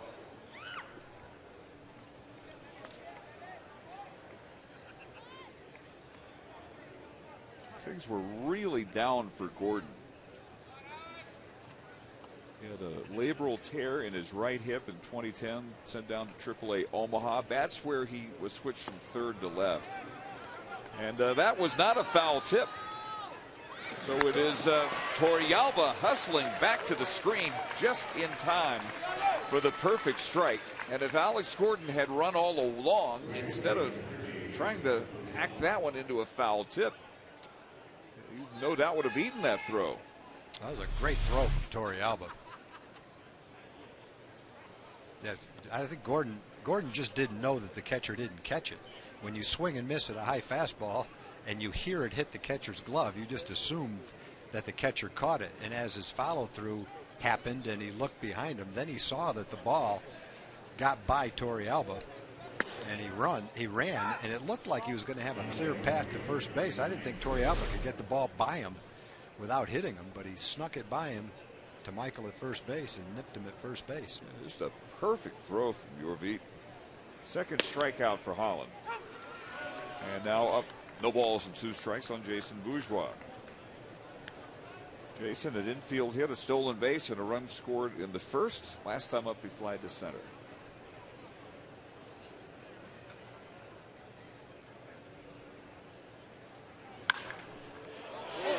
That is a fair ball past the diving Beltran into the corner. Bourgeois, great speed, easily makes second base. His second hit of the night, a 1-out double. Bourgeois stole a base in the first inning, and if you're Derek right now with 1 out and Bourgeois at second base, you have to be careful. You have to keep him close at second base, vary your delivery to the plate, or he'll try to steal third base too. Not as likely to try it with Hosmer up there, though. If you just want to let Hosmer swing the bat right here. But if you let him get a big jump and he knows he can do it, he'll try it. See Gonzalez keeping him close at second base so he can't get a big jump. That one off the glove of Beltran. And they're waving Bourgeois Hall. Here comes Murphy's throw. Not in time, and down to second goes Hosmer. Another run scores, and it's 6-4 Kansas City.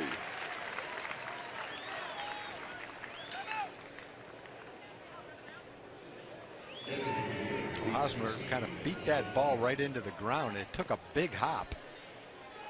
Went off Beltran's glove. Ground is pretty hard there down the third base line. They got to Beltran quickly, and he tried to backhand it. He just couldn't get it in his glove. So the Royals first baseman 3 for 3. That is his 23rd run batted in. He leads both leagues in spring RBIs. And brings up Butler. An RBI ground out in the first. And a monstrous 2-run homer that sailed over everything, the berm, the fence out in left field. Back in the third inning. Breaking a 3-3 tie. A very short-lived tie, as it turned out.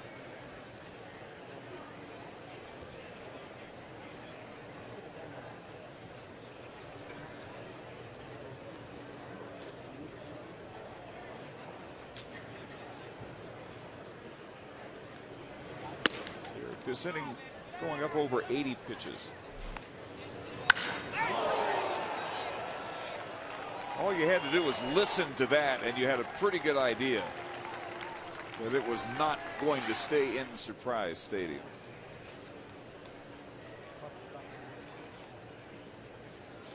His 4th home run of the spring, among the league leaders. And he's got 3 RBIs tonight to give him 13. Holland about to throw pitch number 87. Young chases, but the foul pop well back out of play. 2-2. That ball bounced. I hope that didn't hit somebody.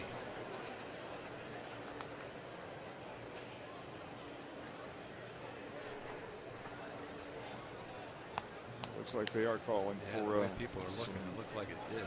First aid attention down there. Hope everybody's all right.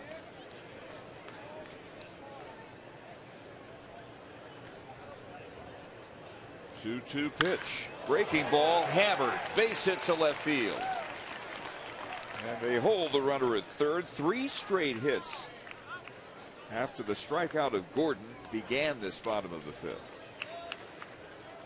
Well, Derek has gotten a couple of pitches up, and they've taken advantage of it. Butler gets a high curveball right here, it looks like, right down the middle of the plate. And that's just a spot that Derek wasn't trying to locate his pitch in. And Butler took advantage of it.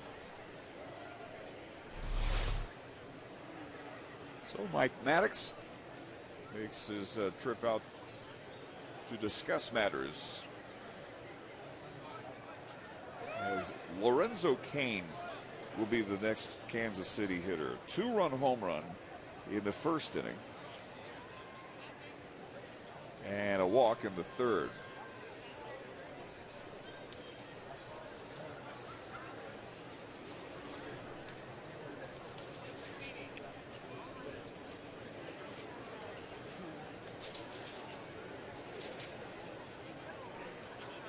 Carlos Pimentel is warming up out of the Rangers bullpen. So Holland up around the 90 pitch mark.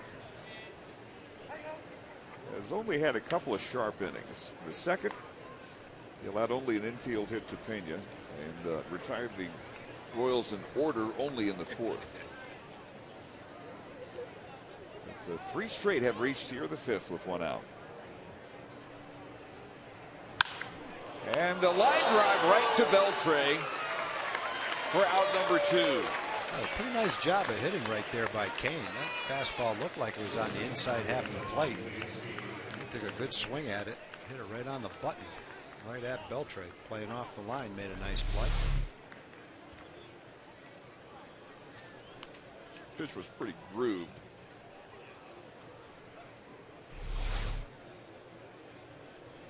Derek is lucky. Adrian knows it, that it happened to be right at somebody. It was teed up for Lorenzo Cain. So 2 outs. Runner still on the corners, and here's Betancourt, and he takes a breaking ball for strike 1. Betancourt has twice grounded to short, last time into an inning-ending 6-4-3 double play.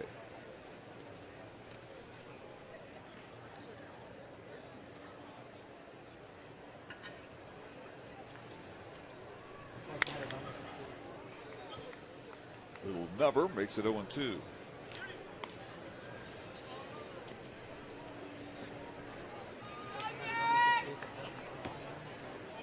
The official word in on Nelson Cruz, and it was the bruised hand that led to his early departure. Listed as day-to-day, hit by a pitch in his second at bat. And this high foul ball slicing into the seats. So it's Joey Butler on right field for Cruz.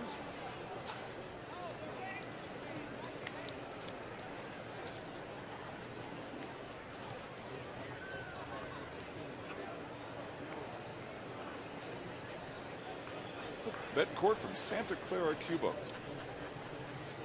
Played on the Cuban National League Villa Clara team 01 through 03. 2000, he played in the World Championships for the under-18 Cuban national team. He did .523 in the World Championships. Defected to Mexico before signing with Seattle in 2005. The Royals as a free agent, a one-year contract. After 1 year in Milwaukee last year.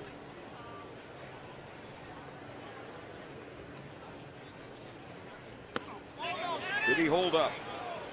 He did. It's 2-2.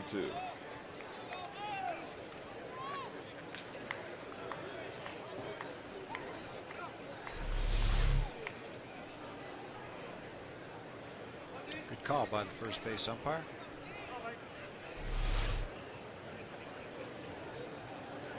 Derek about to throw his 95th pitch. Runs the count full.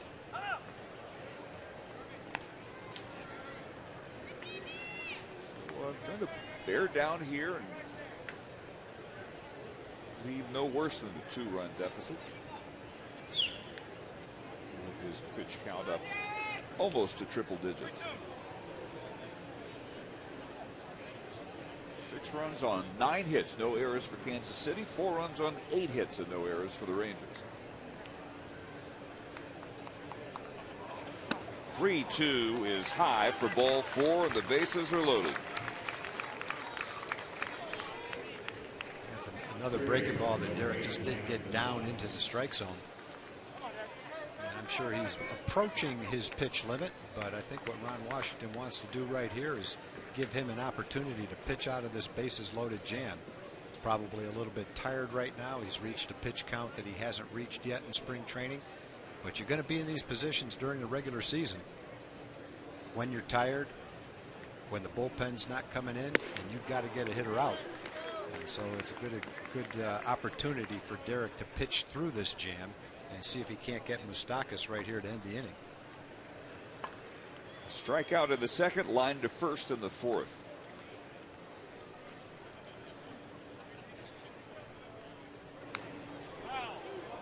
Tip that one foul. No balls and 2 strikes. Holland unable to put away Betancourt after getting 2 strikes on him. See if he has any better luck here against Mike Moustakas.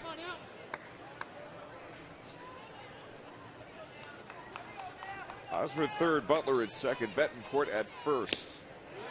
And a strikeout on a foul tip to end the bottom of the 5th inning. Royals get another run on 3 base hits. They leave 3 and they lead by 2.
Of opening week. It's a 1:05 start on Thursday, April 12th. It is Wildlife Education Day for kids and for mom and dad. One of only 2 weekday afternoon games this spring. Use your vacation day wisely to soak in the spring with the boys of summer. Call 972-RANGERS for tickets or go to TexasRangers.com. Well, the Rangers here in the 6th will face a new pitcher. Jose Bijares takes over for the starter Luke Hochevar. Hochevar tonight 5 innings. He allowed 4 runs on 8 hits. He struck out 6 and walked 1 batter. Just his second walk of 5 spring starts. So Bijares takes over for Napoli, Murphy, and Torrealba here in the top of the 6th.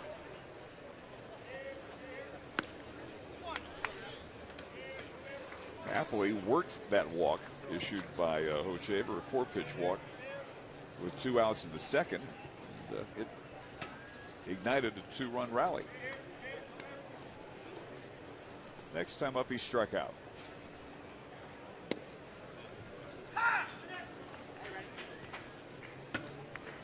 Bijares, 5'11", 245. 27, native of Caracas, Venezuela.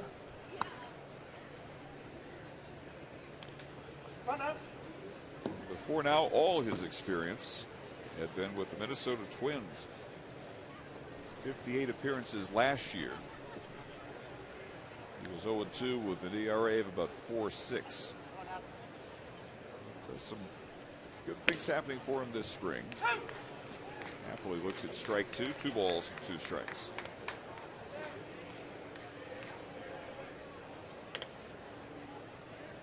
All told, with Minnesota, parts of 4 years, 3-6 with a 3.16 earned run average.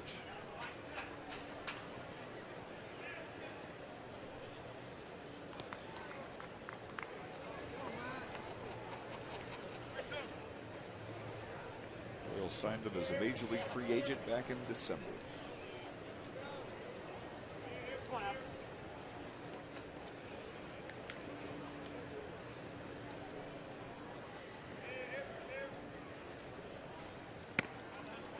Mike Napoli works his second walk of the game.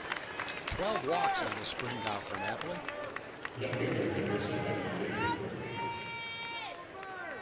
Give him a pitch to hit and he murders it, and you don't, and he will very patiently take a base. He's done that twice tonight. He only has 26 at-bats. Yet he has 12 walks. That's a lot of walks. Some ratio. Barry Bonds kind of walks right there. Maybe he keeps that one in front of him. David Murphy tripled off the railing in center field. Originally thought it was a home run. Umpires had to confer and finally decide correctly that it was in play, bouncing off the top rail. So he settled for an RBI triple. Scored on the next pitch. Torrealba singled him home. And a little number in front of the plate in the third, thrown out by the catcher Pena.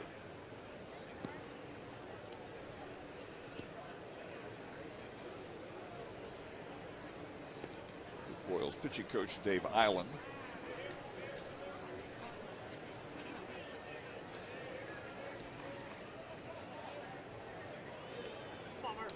Bijares has had a tendency to issue bases on balls at an alarming clip. 30 and 49 innings last year. Falls further behind Murphy here. 2 balls and no strikes.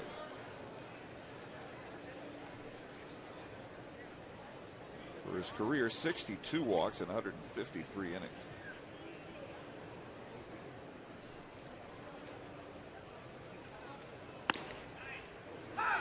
Just on the corner there, 2-1.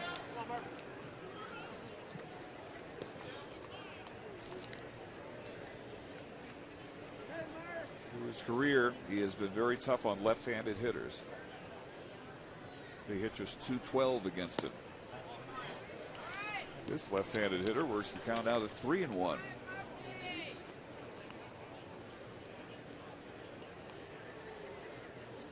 spring training is a little different than the season. You like to get your swings in, but at the same time, in this situation, with a pitcher struggling like this, 3-1 count, you really have to say to yourself, I've got to get a good pitch.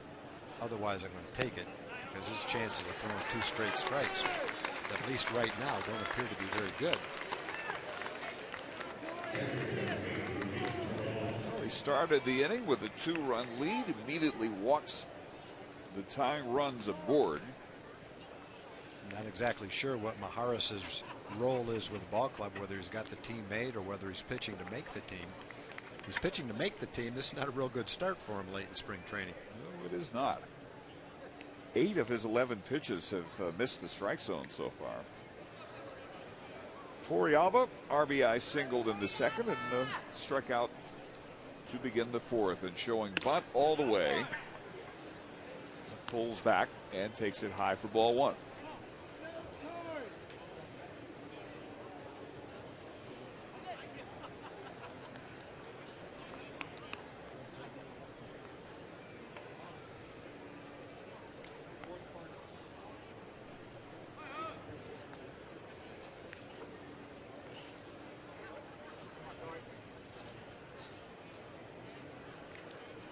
Base coach Dave Anderson hopes he's got some business headed his way. This bunt is going to stay fair as it dies in the grass. That was a perfect bunt. And you want to bunt it down the third baseline. The third baseman has to stay put, really, in case there's a force out, and then come in late to field it. But if you make him field it, you're pretty much guaranteed that you're going to get the man from second to third anyway. And when you lay down a bunt like that, there's not much a third baseman can do. He probably did the right thing, letting it roll, but it kind of caught the lip, hugged the lip of the grass, and never bounced over into foul territory. It goes as a base hit. So bases loaded, no one out, and Alberto Gonzalez, who is 2 for 2, singled in the second, doubled and scored in the fourth. Mijares behind everybody here in the sixth. That one hit a long way to left field. Gordon at the wall makes the catch. And Napoli will tag up and score. It's 6-5. It was a foot or so maybe from a grand slam home run for Gonzalez. What a day that would have been for Gonzalez. He had a double almost to the wall in right center field. He gave that one a pretty good ride. See why Gordon's a Gold Glover out there. He ran it down, doesn't shy away from the wall. Knows right where he is, goes up, braces himself, makes a nice play. Heads up base running by David Murphy, who went to third, where he finds himself now with 1 out and a chance to score on another sacrifice fly. And here's Ian Kinsler, 1 for 3. Infield hit last time up. He hits it high to left field, not deep. Gordon coming in with a head of steam, makes the catch, and way too shallow for Murphy to try and score here. So 2 outs, both squeezed by Gordon. Gonzalez that close to it is next at bat, shooting for a cycle. If that had left the yard, he would have gone single, double, grand slam. And you figure at least one more shot, perhaps at getting a triple to finish off the rarest of rarities. I've never heard of him getting a cycle in spring ball. It probably has happened. I'm sure it's happened before. But one of the reasons it hasn't happened as many times as it does during the season is for most of spring training, most players don't play long enough to get 4 at-bats anyway. So it's usually only toward the end of spring training, which cuts down the amount of time you'd have to do it in the first place. So I'm sure it's pretty rare. And in this game, the schedule is for Luis Hernandez at some point to take over short for Gonzalez.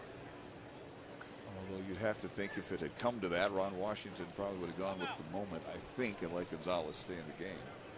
I don't know about that. You know, that's something that would be a lifelong story for him to tell. They did it in spring training? He's in spring training. He's in a Ranger uniform in spring training. I think what you'll find is those two kids are battling for the utility role on the team, and Ron's got Hernandez scheduled to play, and I think he'd probably go ahead with it. In fact, I would be willing to bet Wash would have known that anyway. Just in time, play made by Getz. And what was almost a huge inning, the Rangers settled for one. One base hit, 2 men left in a 1-run game.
Baseball on TX 821 is brought to you by Texas Can Academy. Right off the car, not the kids. Texans Can Academy.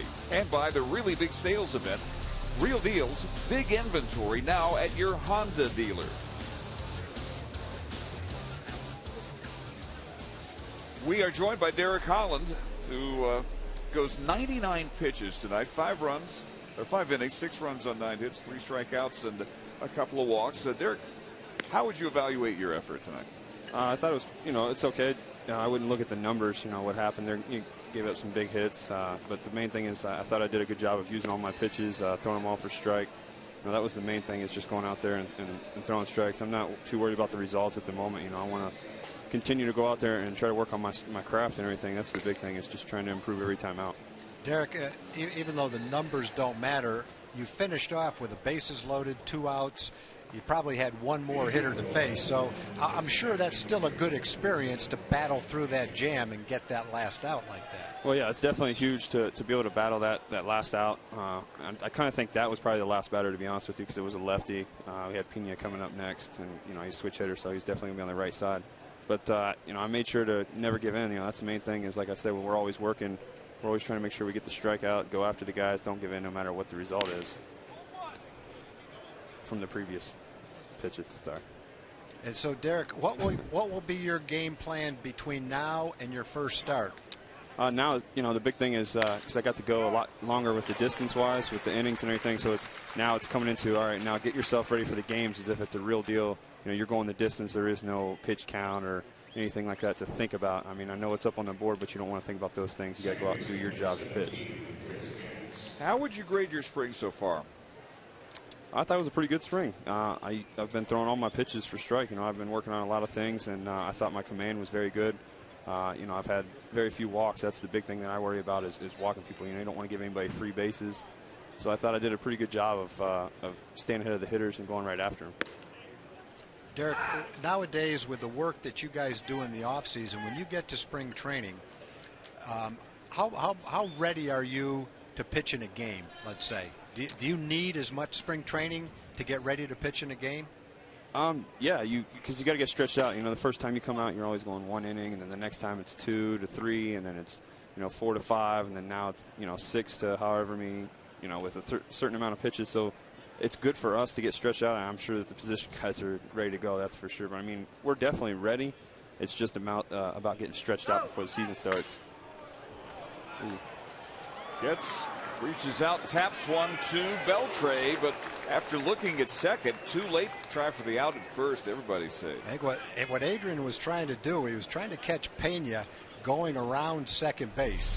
He felt if Pena took a wide turn, he might be able to get the lead runner, but he couldn't quite get Pena, and by the time he threw to first base, Getz with his speed was able to beat it. Derek, I know you guys have to get stretched out, but when you get to spring training, the first couple of days, what kind of shape are you to, say, throw batting practice? Do you have to take, a week or 10 days to work into that, or are you feeling pretty good the minute you get here? I'm feeling pretty good the minute I get there. I always prepare myself to make sure that I'm ready to go once day one hits. That's the main thing, is you want to show up ready to go. Because the way that you do your things, you want to have your long bullpens to work your way into it, and then obviously you start your shorter bullpens as the spring training starts. So that kind of it's you want to make sure you're ready to go at the beginning. So obviously you're stretching it out, and then once you get here, everything kind of comes back down, so it's easier for you. Now, you have made Surprise your off-season home, but you're about to be a married man. Are you still going to live out here in the off-season? No, we are. We are getting back to Dallas. Let me just put it that way. It's a little too old for me out here, if that makes sense. Know exactly what you're talking about. I don't want it to sound bad. I'm sorry. No, that's just. I like Surprise out here. It's nice. It's very. Careful, you got a couple of old guys you're talking to right now, Derek. I was never thinking that. I promise. I thought you guys were a younger crowd. All right. Well, I appreciate that. Oh, and we're showing some pictures on our screen tonight that probably illustrate what you're talking about. Probably some of your neighbors. It could be. You don't play shuffleboard? No, I've not learned that yet. That's there's that, and I know there's a lot of bingo, so maybe I should get into bingo. You know how that is. Just hang out with us. We'll teach you all that stuff to you. You got all the tricks and everything for bingo? How about, do you bowl? Not so much. No, I try to stay away from that. I don't want to do anything crazy with the spinning because I can't bowl straight. So everything I do has got to be spun when it comes to bowling. So I try not to bowl too much. Why is it that left-handed throwers have natural movement and right-handed throwers don't? Have you got a theory? We're special. On that? That's why. We're one of a kind. I mean, that's the main thing, is we are one of a kind. I realize that, but I'm looking for more of a scientific answer. Have you got any kind of a theory on that? Like I really don't. The way the world spins or anything? It must be. God, I don't know. I mean, I have weird movement today. Like a lot of four-seamers are throwing. We're cutting, sinking. And then when I throw my sinker, it was moving a lot more. So I can't really explain it. I don't know what's going on with that. The really weird thing is it carries over into other sports. Left-handed passers always have a prettier spiral than right-handed passers. Believe it. I know that. I've got that touch with the football. Well, Derek, we appreciate the time here, and you're getting very close to regular season form, it would appear. 99 pitches in 5 innings, and we appreciate the visit, as always. Thank you, guys. I appreciate for having me on. Okay, Derek. Thank you, guys. This is Bourgeois with Pena at second, Getz at first, and 1 out. And Carlos Pimentel trying to keep this a 1-run game as we play the bottom of the 6th inning. I was talking to Derek about what kind of shape pitchers are in nowadays when they report to spring training. It's quite a contrast to, say, 40 years ago, 30 years ago. I can remember coming to spring training, and a lot of guys on the team, especially the guys from the north, you didn't work out in the off season. You didn't have a place to work out. And a lot of guys, when we got to spring training and you opened up your baseball equipment bag, took out your glove, it's the first time you had your glove on since the last game of the season. And when you threw, for some people, it's the first time you'd thrown since the end of the season. So it's entirely different now. The guys report to spring training. They can't quite play in a game the day that they get here, but they're a lot closer to it than we were way back in the day when you didn't have the same opportunity to work out. Weight training wasn't a part of the program back then.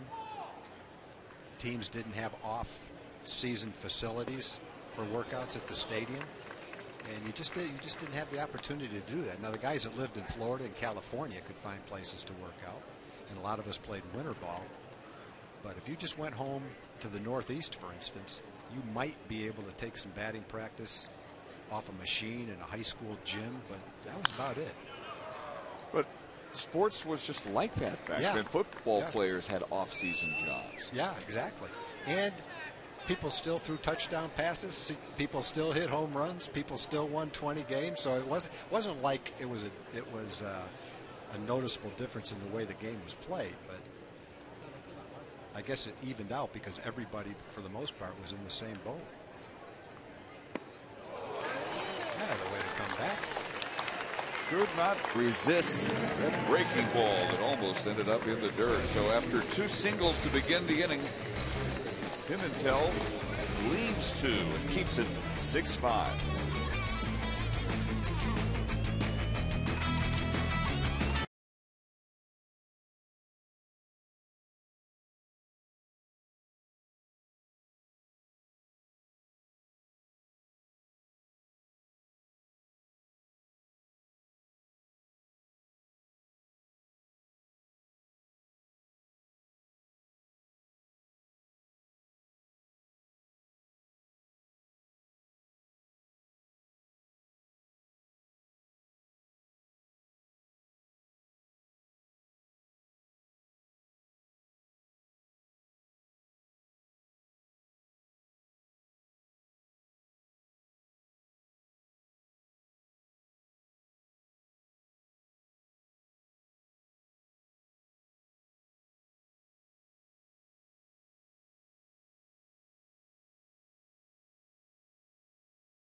Will be sporting their white home uniforms from 1974 when they take on the Angels May 12th at 12:05. The red, white, and blue colored uniforms from 1974 featured built-in waistbands and blue as the primary trim color. The cap from the 74 uniform was blue with a red trimmed T on top of a red bill, and the first 30,000 fans will get a retro 1970s cap sponsored by Fox Sports Southwest. That is May 12th at noon with the Angels in town. The classic early 70s look for the brand new franchise with the old Western motif in the lettering back then. Lots of anniversary celebrations coming up this year. 40 years it's been the Texas Rangers, not the Washington Senators. Jonathan Broxton, former closer for the Dodgers, comes into work the 7th inning. Yeah, and he was a good one. He's trying to come back. His fastball was in the upper 90s when he was in his heyday. Big, strong guy. Trying to see if he can't regain the form that he had back then with the Dodgers. Not like it was 100 years ago. Not that long ago. One to Michael Young. Jonathan Broxton listed at 6'4", 300. Now, if they list him at 300, he may be 310, 315. Well, he's a big guy. He's big, but he carries it pretty well.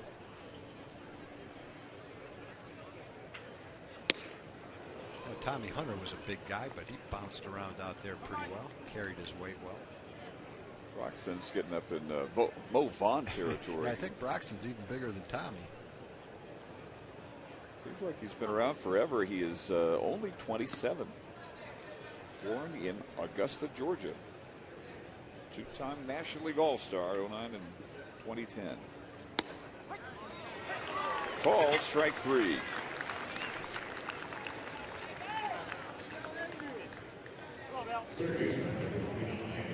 So Michael strikes out for the second time tonight. He's also doubled and singled. Broxton had some injury problems last year. Elbow problems caused him to miss some time. Saved 36 games with the Dodgers in 2009. That was really the one year that he had that was outstanding. Came back the next year and saved 22 games, but his ERA went up. He had more hits than innings pitched. First pitch strike to Beltre. His big year, he had 114 strikeouts in 76 innings. He didn't have a year like that before it or after. But before it, he's always been a strikeout guy in the big leagues. He has 503 strikeouts and 392 innings. He's always been a strikeout guy. Curve beat into the ground, and Betancourt's throw just in time to nip Adrian Beltre for out number 2.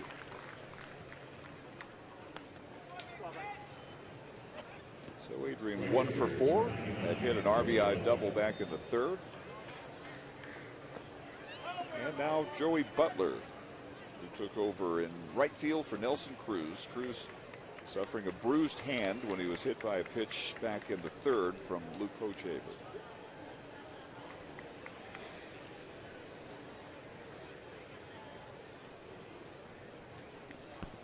The Royals closer, Joaquin Soria, is going to miss the season. And so having a guy like Broxton, I'm sure Kansas City's hoping that he can come back and regain the form that he had when he was a Dodger closer, because they need a closer right now. Yeah, that was a huge blow to the Royals before they even got to camp. They would be without Soria.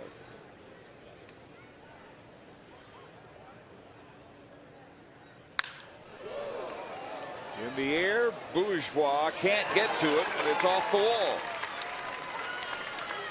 And it's a 2-out double for Joey Butler, tying run in scoring position. Well, the last time we saw Joey Butler, he was lining a ball right down the right field line for a triple. He got his right field stroke. That's a nice job of hitting. He waited nicely on that curveball and drove it right down the right field line.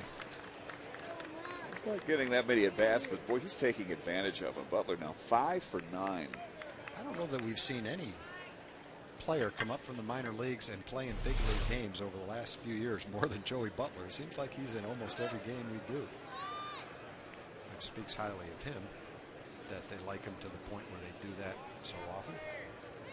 Well, here's an opportunity for Mike Napoli to tie the game with the base hit. He has walked twice and struck out. He scored after each walk. And a 91-mile-an-hour strike here.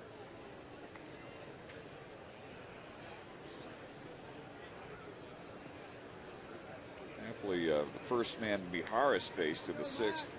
That leadoff walk followed by a walk to Murphy. And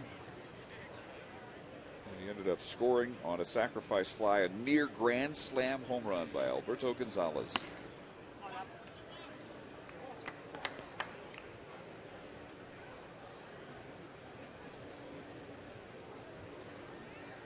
So the former Dodger working to the former Angel here. 2 outs, top of the 7th.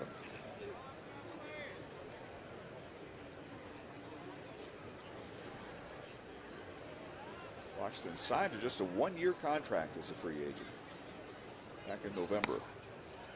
Inside for a ball, and it's 2-1.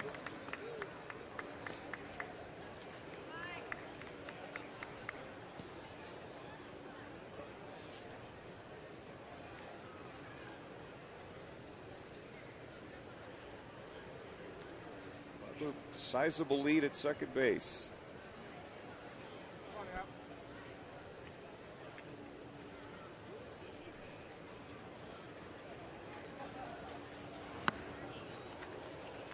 Two balls and 2 strikes.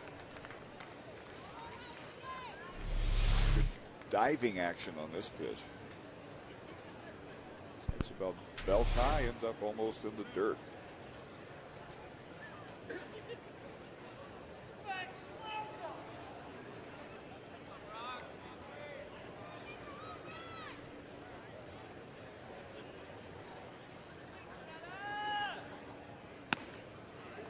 Full count.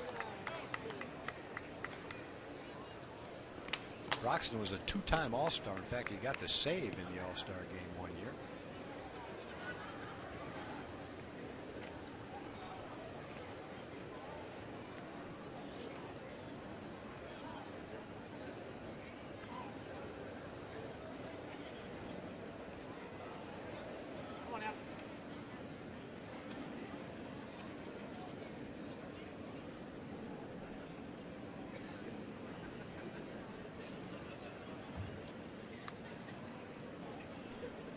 3-2 pitch, and Napoli lays off ball 4. His third walk of the evening. That's exactly what he did. That pitch strikes out a lot of right-hand hitters. You got a big, strong guy out there throwing pretty hard. 3-2. You're looking for a fastball. He throws that hard slider down and away. Not that bad a pitch. Tempting. And a lot of right-hand hitters would have offered it that, but Mike, being the disciplined hitter that he is, was able to lay off it. One of the reasons he's become such an outstanding offensive player is the ability to lay off that pitch and take the walk. It's just not going to help you out. No. So here is Murphy. Had a good night. Tying run in scoring position. Go ahead run at first, and that is ripped foul.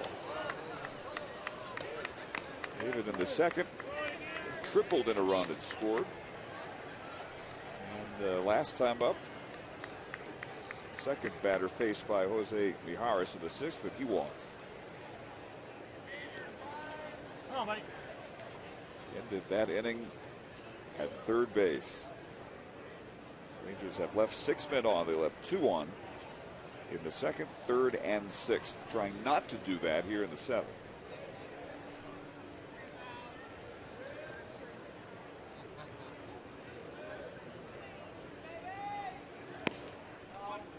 Outside for a ball, 1-1. On deck, Yorvi Torrealba. He's also had a good day. He's had a couple of hits and an RBI.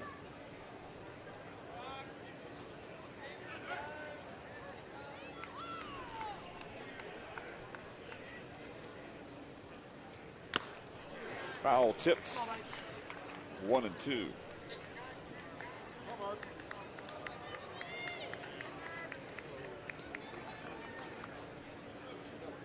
Third and final meeting between these two this spring.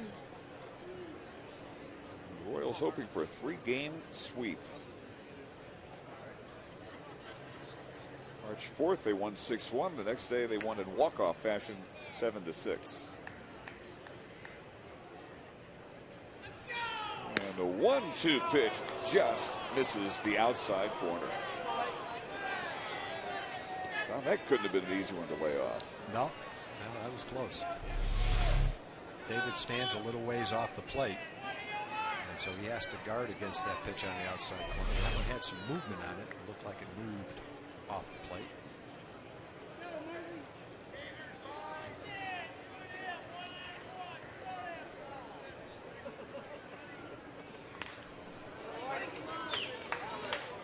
Braxton will again come to him at 2-2. Throwing a lot of pitches here in the seventh. And when David's feeling really good at the plate, when they do throw him out there, he's able to line that ball into left field. He's a good opposite field hitter.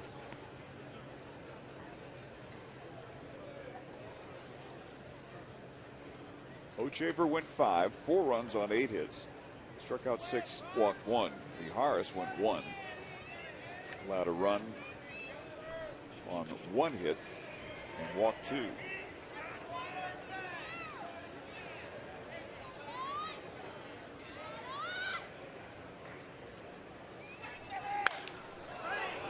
Murphy reaches, spoils that one. They keep it at 2-2. Jonathan Broxton started the inning, getting Michael Young looking. Beltre grounded to short. Since then, the double by Butler. The walk to Napoli.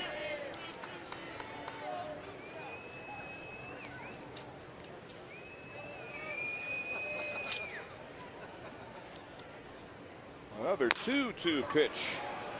Chopped to first, and Broxton covers the bag in time for the out. So the Rangers threaten, but leave 2. Stretch time here in Surprise. Still 6-5 Kansas City.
6-5 Kansas City. And the third Ranger pitcher of the night comes on. It is the veteran right-hander Mark Lowe. Mark working in his 8th game this spring. No wins or losses. A .514 earned run average. 7 innings. He has allowed 8 hits, including 2 homers. He has walked 3 and struck out 4.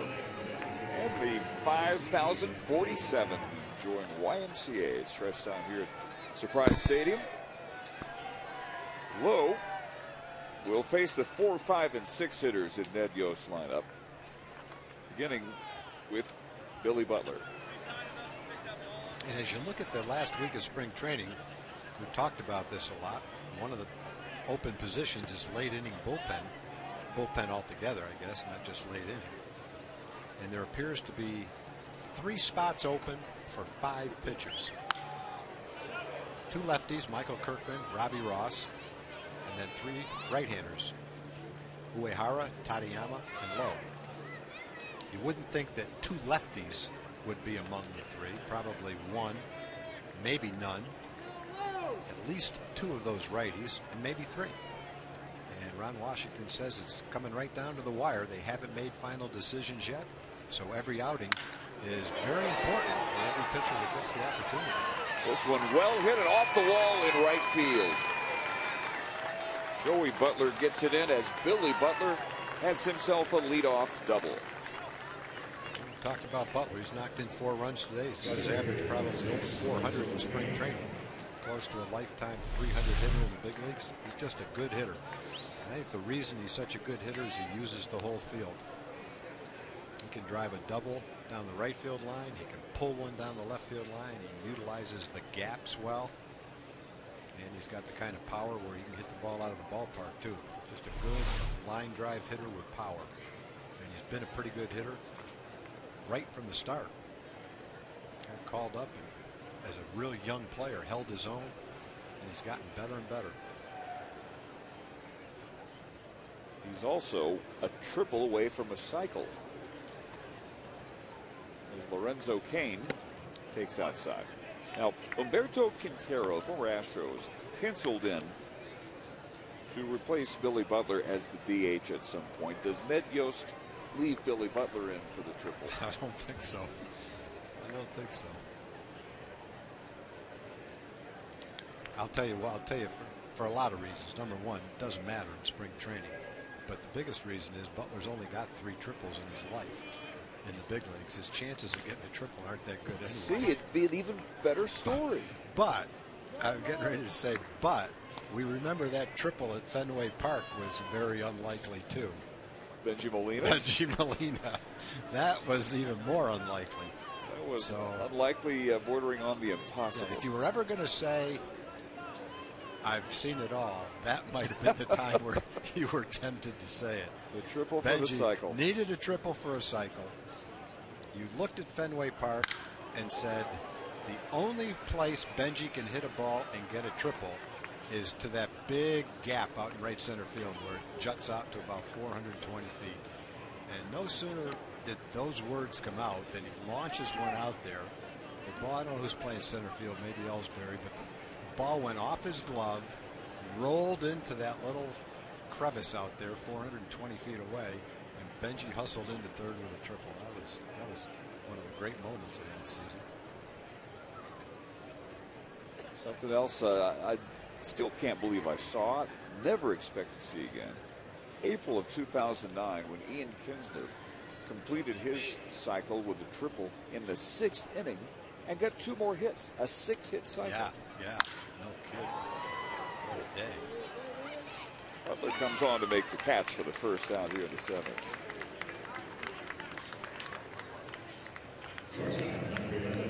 You go decades and not see a 6-hit game, let alone a cycle for 6 hits. Yeah. This is the first out of the 7th. And Yuniesky Betancourt, who was 0 for 2 with a walk. We've had a lot of chances over the years to see things like that happen. The game in Baltimore when we scored 30 runs. First game of a doubleheader. Yeah, that's what no one remembers. I don't think that was the first. Yeah, came back and scored 9 runs in the second game. Felt like it was a pitcher's duel. What did it end, about 3 in the morning? I'm not sure. But if you're going to have to stay that long and watch those kind of games, you want to be on the winning side. It must have been a nightmare of a game to broadcast from the Orioles' perspective.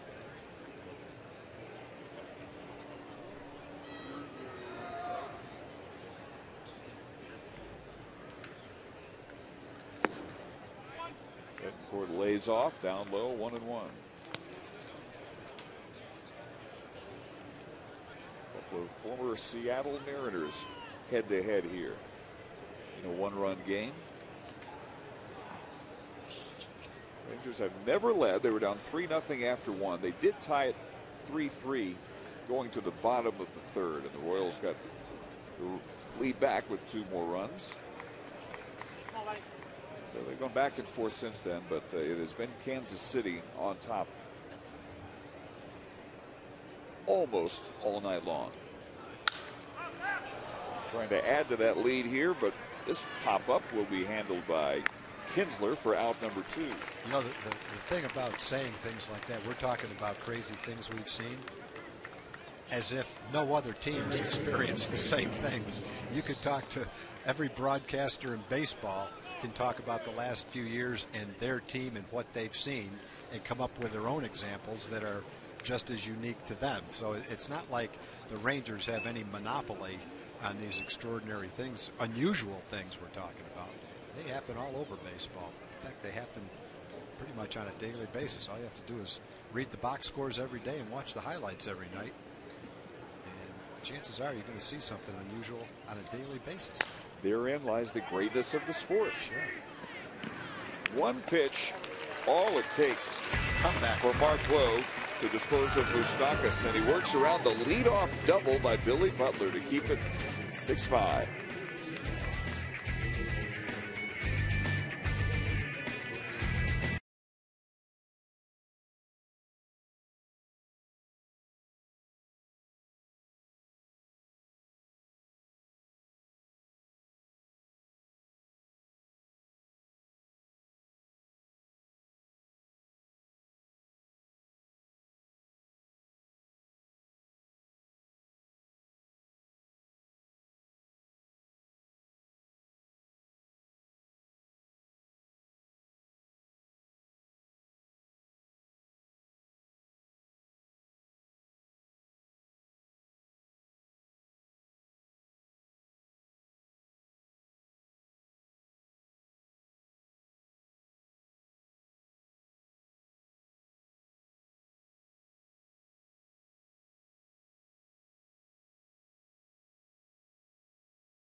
Rangers with MLB.com at bat 12 for your iPhone, iPad, or Android. Get spring training scores, stats, highlights, live audio, and more. Text at bat to 31826 or visit TexasRangers.com for details. On to the 8th inning. The 4th pitcher of the night is on for the Kansas City Royals, Jeremy Jeffress. He'll face the 8, 9, and 1 hitters in the Ranger lineup. Kansas City out hitting the Rangers 12-10. Yorvi Torrealba has 2 of the Rangers' 10 base hits, an RBI single in the 2nd, and a bunt single in the 6th. And in between, he struck out. So Torrealba, followed by the number 9 spot, where Luis Hernandez has come out in the on-deck circle to hit for Alberto Gonzalez. Replace him at short, and then the top of the order.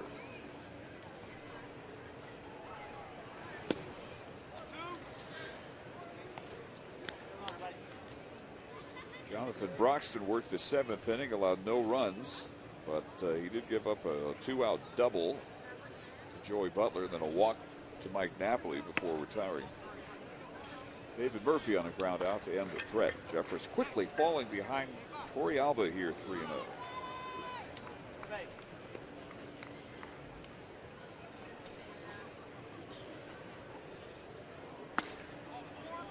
A 4-pitch leadoff walk.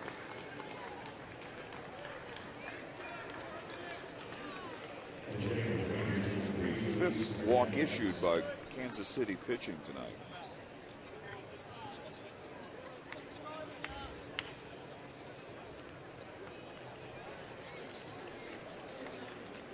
Pinch runner at first is Gilder Rodriguez.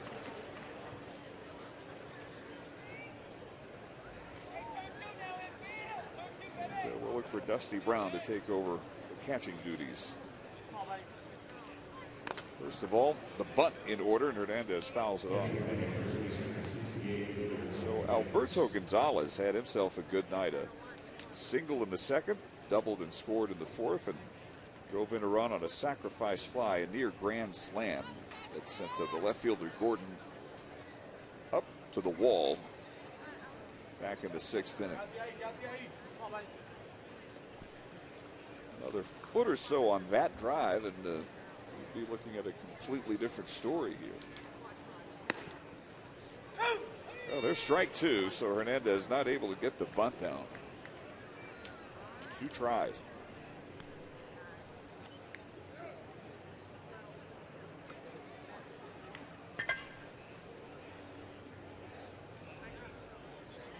Well, as they used to say, it's probably still do, take 2 and hit to right. See if Luis has ever heard that before. A lot of room out there. They're playing him to go the opposite field. I guess in his case, it'd be take 2 and hit the left. I think they're generally talking about the opposite field.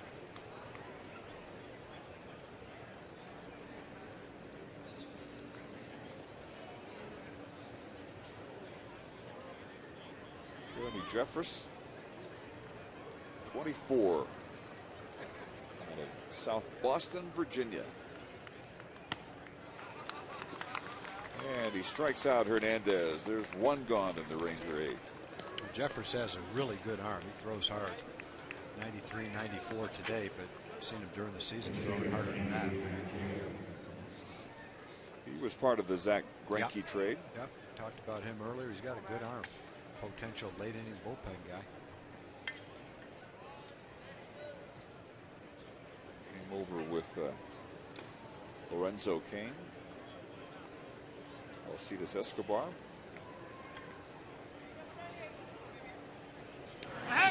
Pickoff throw gets away, and Rodriguez can keep running. He's at 3rd. Fan grabbed it, and he'll have to stay at 3rd. That would have been interesting if a fan didn't grab that and it stayed right down there in the corner. I don't think he could have scored, but I bet you would have taken a turn anyway. I think he would have had a shot at it. He might have.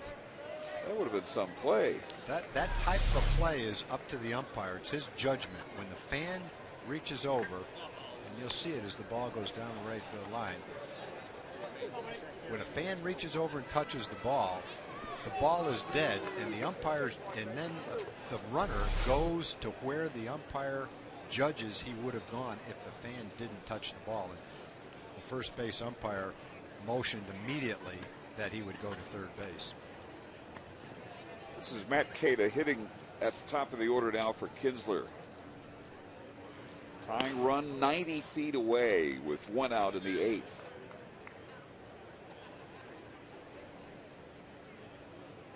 Ian tonight went 1 for 4, an infield hit in the 4th inning. The infield in here. Royals hoping for an atom ball. And, if they need to, they'll be in position to cut down the tying run at the plate. In the air, though, to left field. Is it deep enough? Gordon makes the catch, and hanging on at third, Rodriguez. Not hit very deep at all. And that arm of Gordon, again, led all major league outfielders last year with 20 assists, and half of those were cutting down runs at the plate.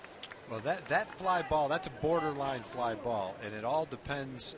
Well, it depends on the speed of the runner, but you assume that Rodriguez is running at first base, that he runs pretty well.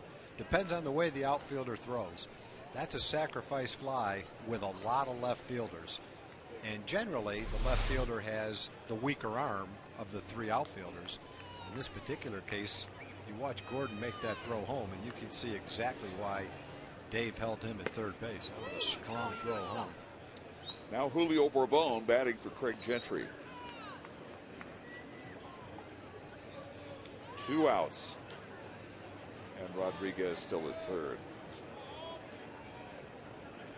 Gentry tonight was 0 for 4. Did have an RBI on a fielder's choice and a stolen base.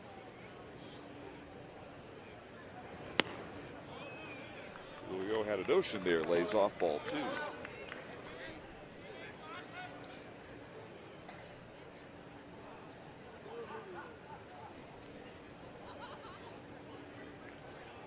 Washington going to his bench here, the 8th. Brad Hawk in the on-deck circle now.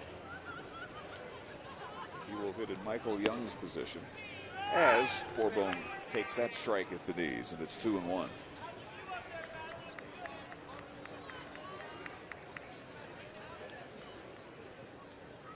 Jeffress got into 14 games with Kansas City last year, first year in the organization. Won 1, lost 1, 470 earned run average.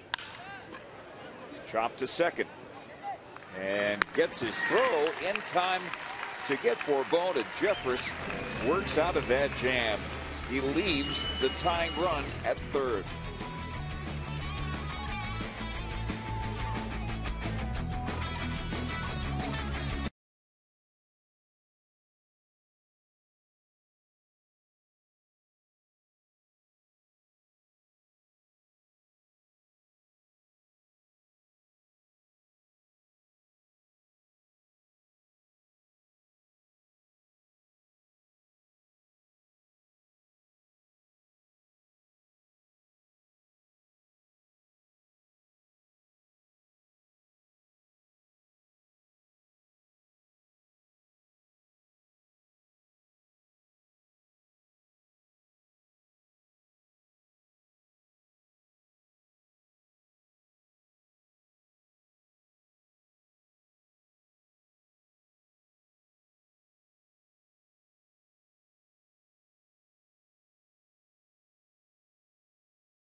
Rangers baseball on TX 821 is brought to you by Sonic. It's new, it's better. It's the new Sonic Good.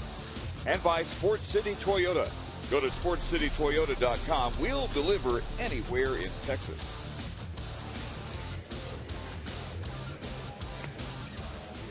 A statue out there, a young baseball player here at Surprise Stadium. Gorgeous moonscape up above the Valley of the Sun. And lots of folks pose in front of that statue to get their pictures made here. You can be walking out of this stadium. There'll be 30, 40 people in line. There's 2 statues, actually. You can see the other one that gets a lot of attention. So lots of changes as the Royals will bat their 8, 9, and 1 hitters here in the bottom half of the 8th inning. Mike Adams chiefly among the changes as he gets into his 6th spring game of the year. Brian Pena showing butt there. Pena is 2 for 3.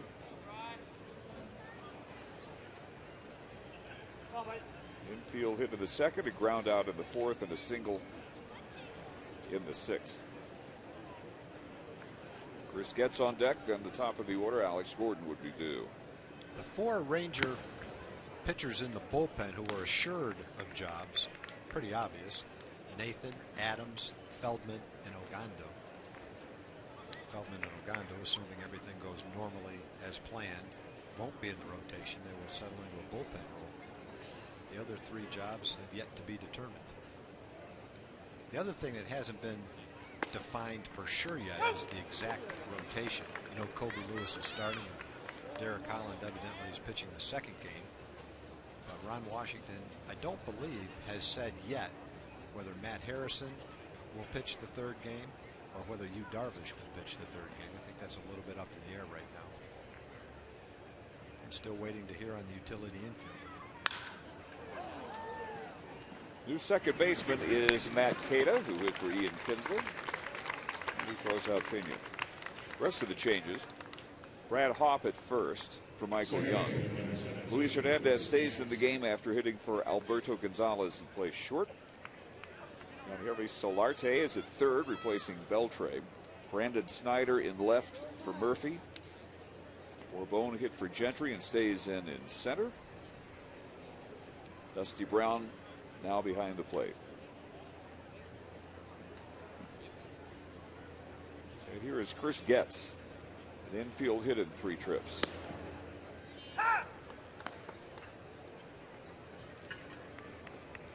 Derek Holland threw 99 pitches in 5 innings, 6 runs on 9 base hits. He struck out 3 and walked 2. Carlos Pimentel, a scoreless 6th. A couple of hits, but a couple of strikeouts. Mark Lowe worked around a leadoff double in the 7th. Changeup right there, it looked like. Changeup or a slider. Mike has said he wants to work on the changeup and have another pitch to throw. That looked like a changeup, and a good one.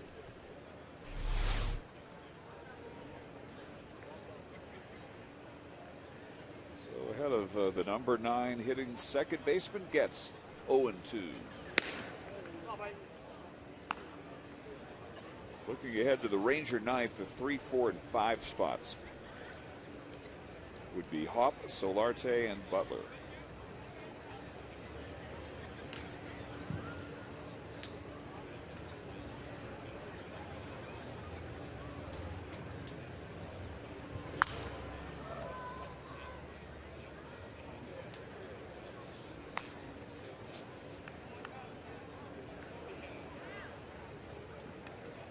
The right-hander throwing at the bullpen, which I believe is Kelvin Herrera for Kansas City.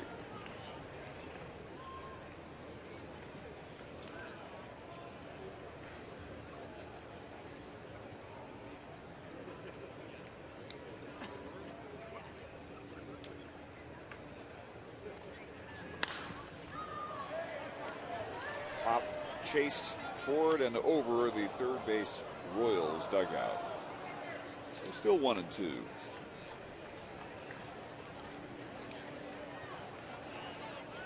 Dusty Brown now the Ranger catcher.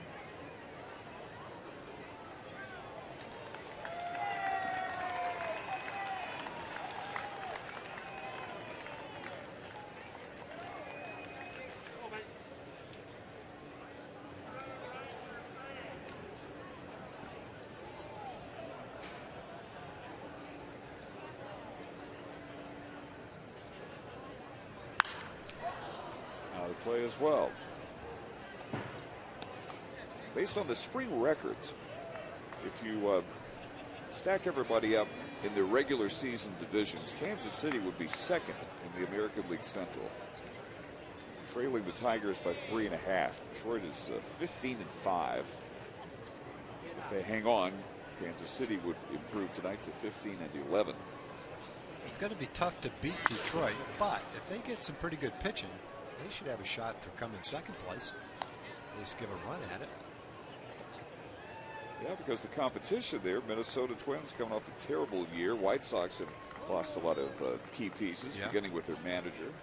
Cleveland's kind of you don't know exactly what Cleveland is going to be. They've got potential. But I don't know that any team has more potential than Kansas City.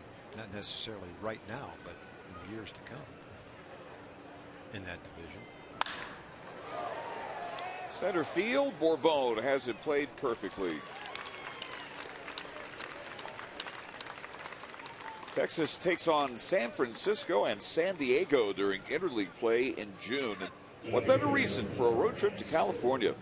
Join other Rangers fans for a Rangers destinations trip, including hotel accommodations, game tickets, a VIP ballpark tour, and the chance to meet a current Rangers player. Get details at texasrangers.com/destinations. Those will be two great trips. And Alex Gordon, 0 for 4, is grounded out. Twice struck out and fly to right. Started the day hitting .426. It's the third best batting average in all of spring baseball. Diving stop, Kata throws with a great stretch by Hawk to get him at first. What a play. He had to go a long way and get rid of it quickly, and he did it. Sensational on both ends. Kata and Hawk to finish a 1-2-3 Royal 8.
On to work the ninth inning, try and nail down a save and a 6-5 win for the Kansas City Royals. This definitely worth another look. Yeah, that has a chance to be the #1 play on the highlight shows tonight. Your candidate for sure. That's a beautiful play. On both ends of it. Great stretch by Hop.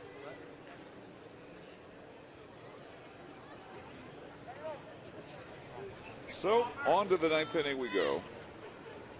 And you see the numbers for Herrera.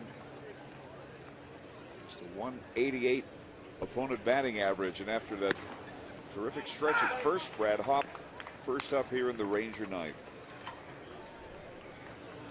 Michael Young was 2 for 4, 2 strikeouts, a double, a single, and a run scored.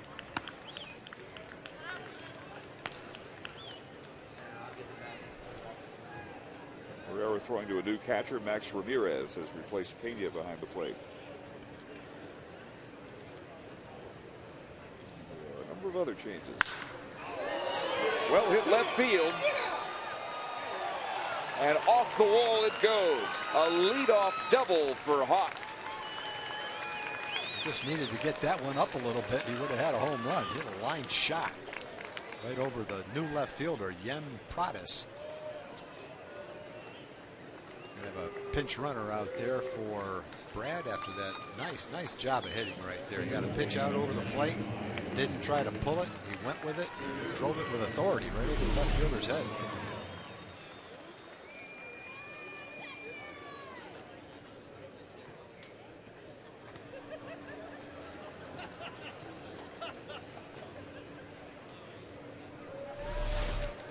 Richmond is the pinch runner.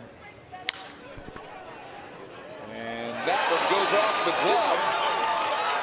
And holding on now, taking too big a turn at first. Solarte is thrown out. He had himself a hit and got a little bit greedy, and there is the first out of the 9th inning. I think Solarte thought the throw that the runner might try to score and the throw might come home and be able to sneak into second base.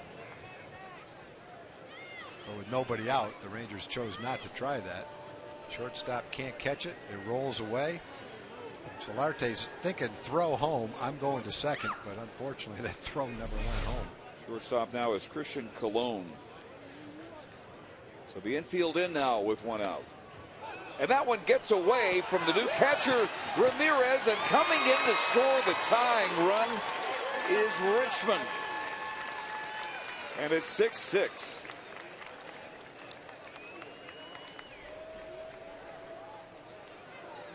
So Hoff starts the inning with a double. Richmond comes waltzing in on this delivery by Herrera. That's got to be a pass ball. That simply was a little higher than the catcher Ramirez expected it to be, but extremely catchable. And that one is a fair ball down the right field line. Butler digging for two, and he is in there safe. Butler's got his right field stroke down. Yesterday's game, he shot a triple down the right field line. In this game, he had a double the first time up, and now another double in his second time up. So in his last 3 at-bats, he has 2 doubles and a triple. All of them hit right down the right field line. Terry Evans is playing right field, replacing Bourgeois. Got to it as quickly as he could.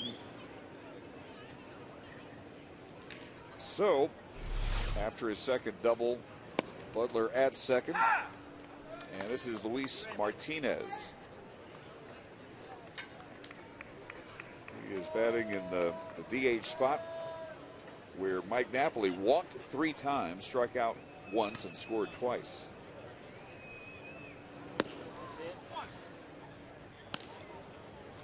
Six to 6.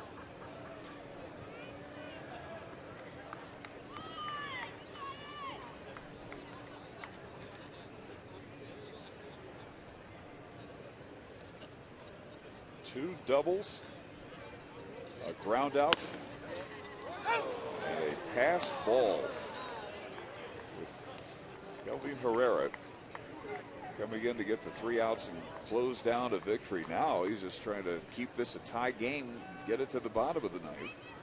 Some spring training games do end in ties. Looks like there's still guys out in the bullpen, so this might go at least 1 extra. Christian Colon. And there's out number 2. Unless Snyder drops a single in to win it right here. A lot of games you'll see declared a tie after 10 innings. We'll go 1 extra and call it a night. Brandon Snyder now to bat. He has replaced David Murphy in left field. And he has had a very solid spring.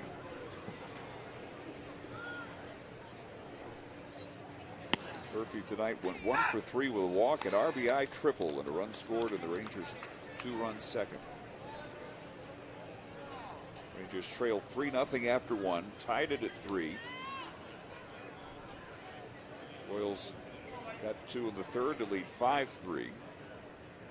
The first time it's been tied since then, as the Rangers left 2 men on in the 6th and the 7th, left a man at 3rd in the 8th. Finally get a run home here in the top half of the ninth inning. Put together by a number of guys who probably will at least begin the season in the minors. Big rip by Snyder, and it's 1-2.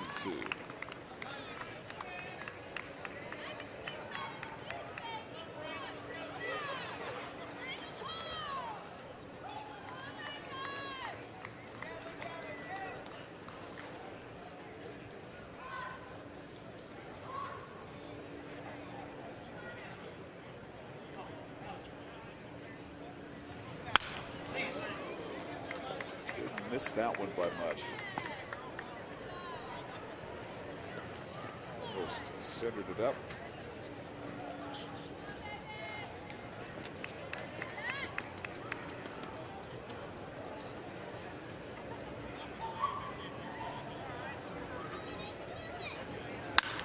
One-two pitch fouled off. That circle is Dusty Brown. Love to get an at bat here in the ninth.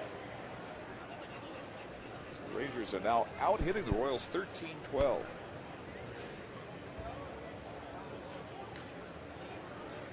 Kansas City made the game's only error on an errant pickoff throw by Jeffress in the eighth.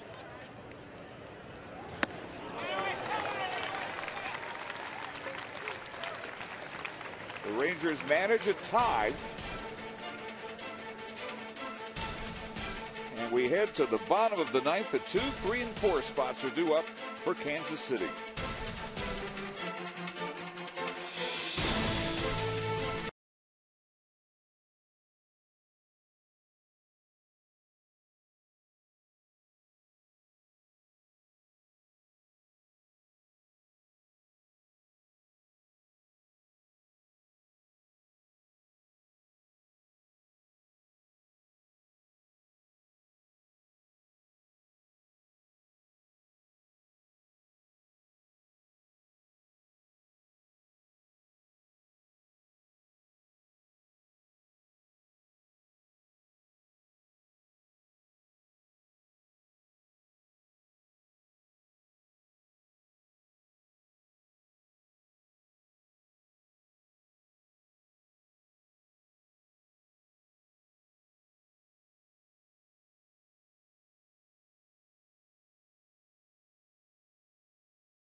Rangers baseball on TXA 21 is brought to you by your Texas Ford dealers. Ford is the best in Texas.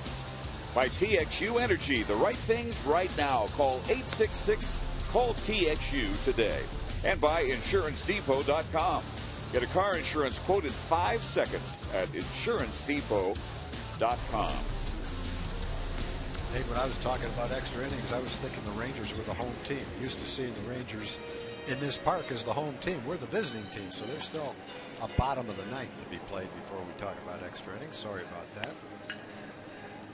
And on to try and get the game into extra innings, right-hander Derek Hankins, 5th Ranger pitcher of the night. And, Rangers have gotten some good relief work from first Carlos Pimentel, who worked around singles to the 2 batters he began the 6th against. He struck out the last 2, didn't give up a run. Mark Lowe worked around a leadoff double in the 7th, didn't give up a run. And Mike Adams worked a 1-2-3-8. Now to the 9th, and Terry Evans takes a strike at the knees. Evans replaced Jason Bourgeois in right field. Bourgeois had himself a good night. 2 for 4, a double, stolen base, and scored twice. And there is strike 2 to Evans.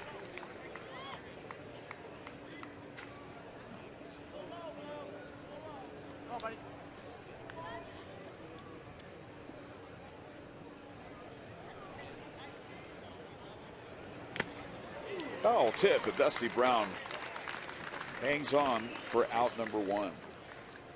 Good assortment of breaking pitches right there by Derek Hankins.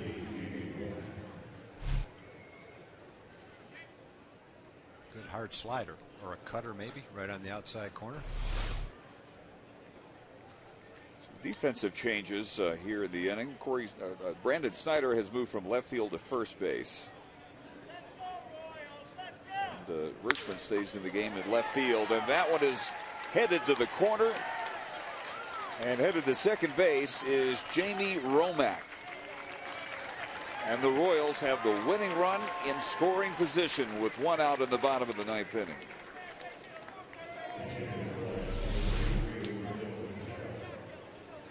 Fastball away. Nice job by Romack. Just what you should do with that pitch. Don't try to pull it, go the other way with it. And he hit it with some authority down the right field line. Hankins having to pitch out of a 1-out man on second jam right here. Some new players in the lineup. Quintero's the batter now. Humberto Quintero, the former Astro, for Billy Butler, who had himself a night as the DH.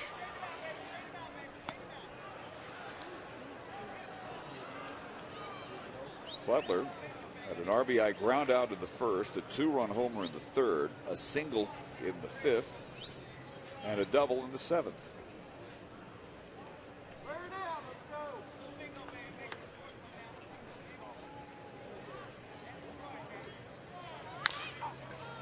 Chopper to the right side. Cada for out number 2 to Brandon Snyder. 2 outs, winning run at third base. And Mitch Meyer will be the batter. Meyer taking over center field for Lorenzo Cain, who had a 2-run homer and a walk in a 1-for-3 night.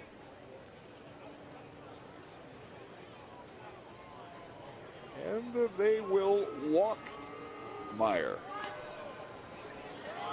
who was a frontliner for the Royals last year. Everybody else here has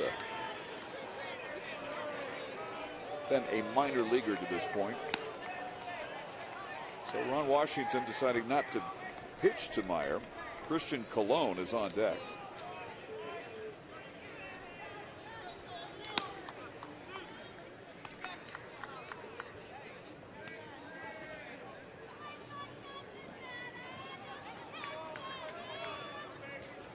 Ball 3 and ball 4. So 2 outs and runners on the corners. The only one that means anything, of course, is Romack at third.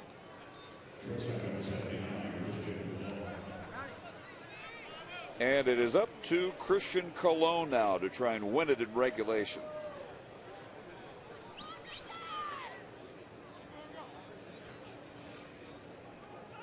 He bats here for Betancourt, who twice grounded out, walked, and popped up.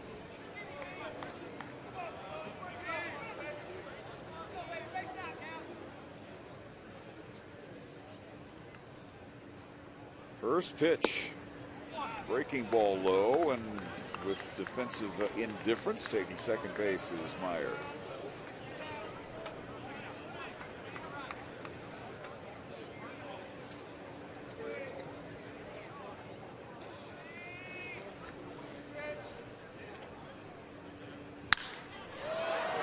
In the air, in his tracks is Bourbon. So Hankins does the job. He leads the winning run at third base. Extra innings at Surprise Stadium tonight. We're tied at 6.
extra innings here in Surprise, Arizona. 6-6 tie. 13 hits apiece. And pitcher number 6 has come on in the person of Michael Marriott. Marriott will deal with the 8, 9, and 1 spots in the Rangers batting order. Dusty Brown, Luis Hernandez, and Matt Queta. So the Rangers in the 9th managed a tie as Kelvin Herrera took the mound with a 6-5 lead. Gave up a leadoff double to Brad Hobb. 1 out later, an RBI double by Joey Butler. And Butler, representing the go-ahead run at second, had to stay there on a ground out by Martinez and a strikeout by Snyder. So here is Brown, who took over behind the plate for Torrealba.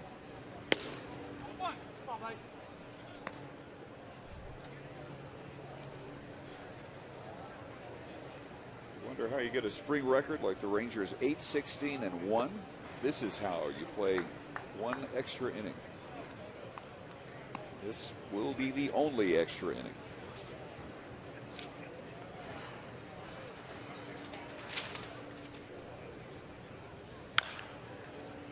Drop foul, 2 balls and a strike.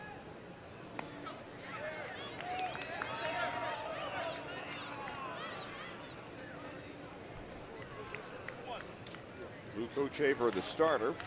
It seems like he's been gone for hours. He went 5 innings, 4 runs on 8 hits, struck out 6, and walked 1. And of the relievers, only Mijares and Herrera have been scored on. 1 run apiece in their innings. High fly ball to Terry Evans in the corner in right field for the first out.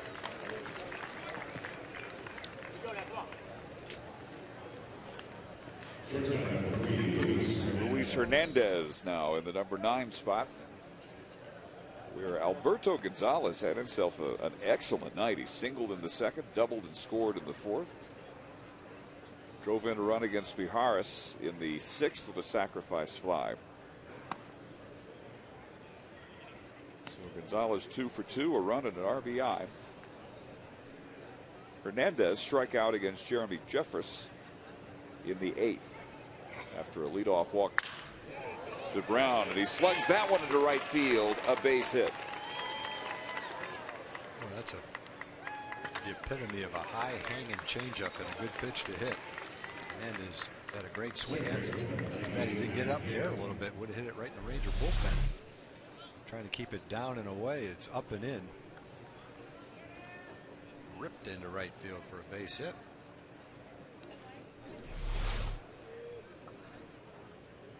Rangers have the go-ahead run on. And the top of the order in Matt Queta. Queta flied to left at his first at bat. In the 8th, he drives this one into the gap. Diving attempt by Evans. He can't get there. Around third, headed home, and scoring to give the Rangers their first lead of the night is Hernandez on a triple by Matt Queta. It's 7-6. Well, Matt's making the most of his time in this game. He had a beautiful play, a diving play up the middle, and now he's got a triple to give the Rangers the lead. Nice try by Evans in right field. He laid out to try to make this play, couldn't quite get there, but he gave it everything he had to try to get there. So 7-6 Rangers. A 1-out single by Hernandez and tripled home by Queta. Showing bunt on a squeeze play is Bourbon, and he fouls it back. They're now calling that a double, an RBI, and an E8. Oh, yeah, the center fielder bobbled it coming up off the wall. Might have been able to make a play at the plate. So the RBI double and an error on Mitch Meyer. Nick around Washington right there is making sure all the extra guys know the signs. He put the squeeze on late in the game like that. Try to sneak in another run. That was more, I think that more than the situation of the game, that was for Bourbon. Because if Bourbon makes the team, that's what he needs to do. He has to be able to get a bunt down. He may bat in a situation late in a ball game with a chance to win a game with a squeeze play. And so you have to practice it. Get used to it. Try it again. Lays it down, and it's fouled off. Two opportunities to lay a bunt down and get a run in. And, you know, Ron's not trying to get an insurance run in a spring training game that's meaningless. He's trying to get some practice for Bourbon to get a squeeze bunt down. He had 2 pitches to bunt, and he missed both of them.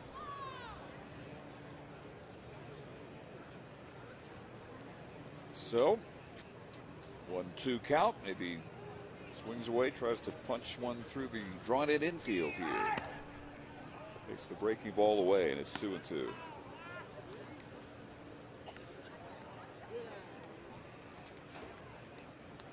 In the bottom of the 10th for Kansas City, the bottom third of their order is due up. Cut and a miss to retire Bourbon. There is out number 2.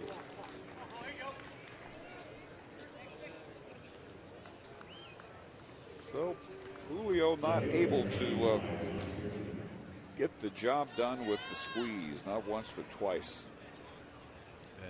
That's the case of a manager giving a player trying to make the team an opportunity to do something that he's going to need to do during the season. And Julio missed 2 attempts at that squeeze play and then didn't make contact with a man on third base and less than 2 outs. So, you know, Julio's up there doing everything he can to be successful, but that just wasn't a very good at bat. This is Josh Richmond batting for the first time. He came on to run for Brad Hopp after his leadoff double in the 9th, and he scored the tying run. Couldn't hold up. It's 0-2. Richmond scoring on a pass ball. Class A just a year ago.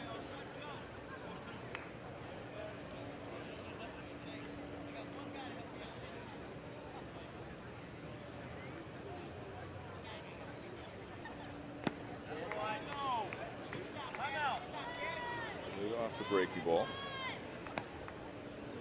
And Harvey Solarte on deck circle. So wash over for a brief word with Julio.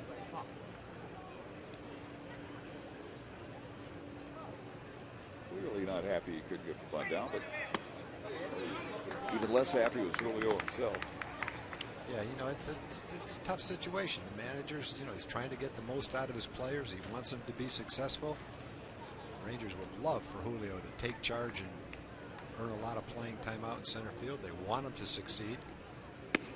Julio's up there trying to do everything. Not trying to miss those points. He's not trying to strike out. He's up there bearing down, trying to get the job done. Just didn't happen for him in that at bat. I just wanted to have a little chat with him.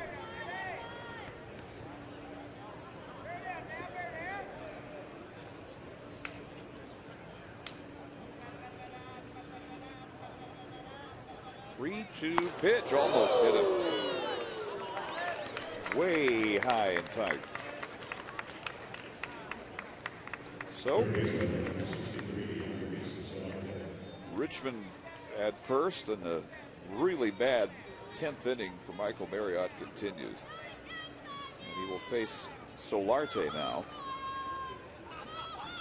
With runners on the corners, a run in and 2 outs.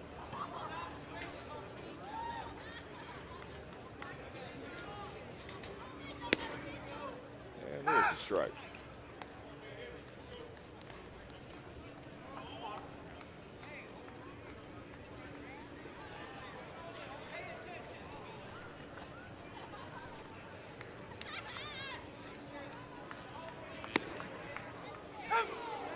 Rangers trailed this game 6-4 going into the 6th. They got a run there. 6-5. Tied it with the run in the 9th. Their first and only lead here in the top of the 10th.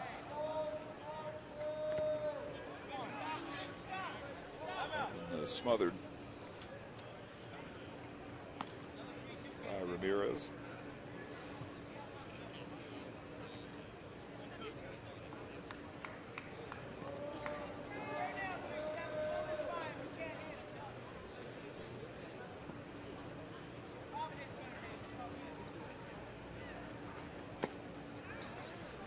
the dirt again. 2 balls and 2 strikes.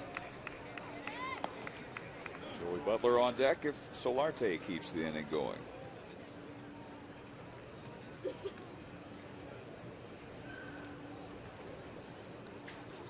Butler has 2 doubles since replacing Nelly Cruz in right field.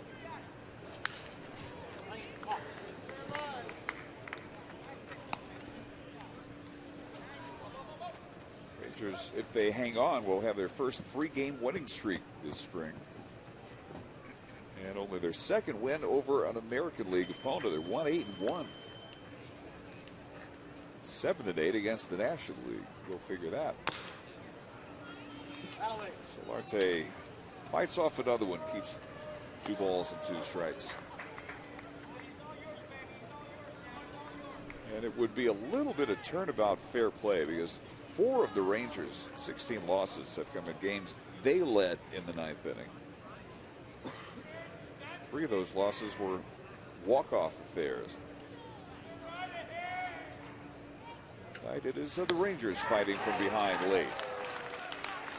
Marriott strikes out 2, but he gives up a run on 2 base hits and an error. He leaves 2. Rangers 3 outs away from an extra inning win.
On to try and finish off a come-from-behind extra inning win for the Rangers. He is the 6th pitcher of the night for Ron Washington.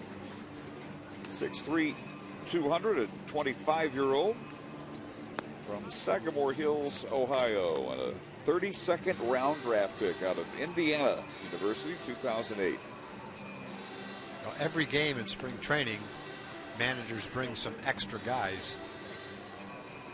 JICs, the just-in-case crew. Tyler's one of those guys. When the game starts, he's probably figuring he's not going to get a chance to pitch. But as the game progressed and it went into extra innings, he's got a great chance to come in and get a save in a 1-run game now.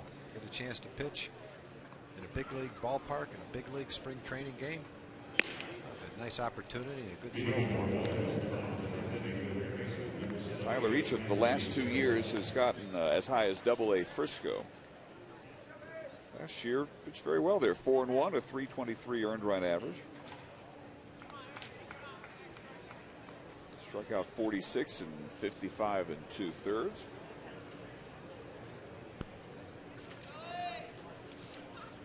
And ready to go to work now in the bottom of the 10th.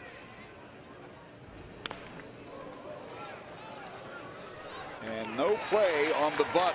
So 1 pitch, and immediately the Royals have the tying run aboard.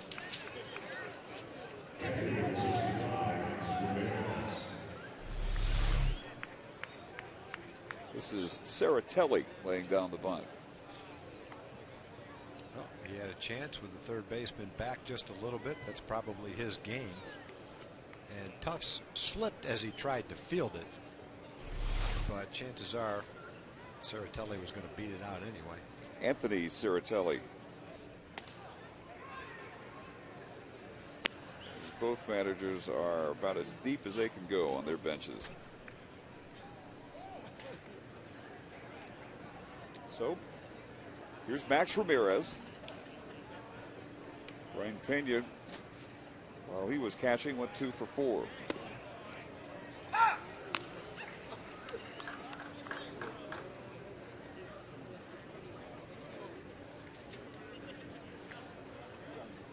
Royals just in general having an outstanding spring offensively. 2 of the top 3 individual batting averages in spring ball.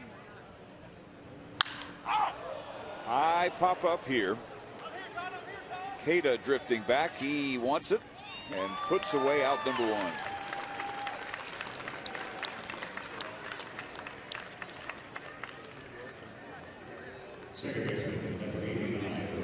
Ray Navarro now will bat, replacing Chris Getz in the number 9 spot at second base. Getz went 1 for 4. And here is Navarro. Rangers at double play depth, hoping for a ground ball to put this thing in the win column.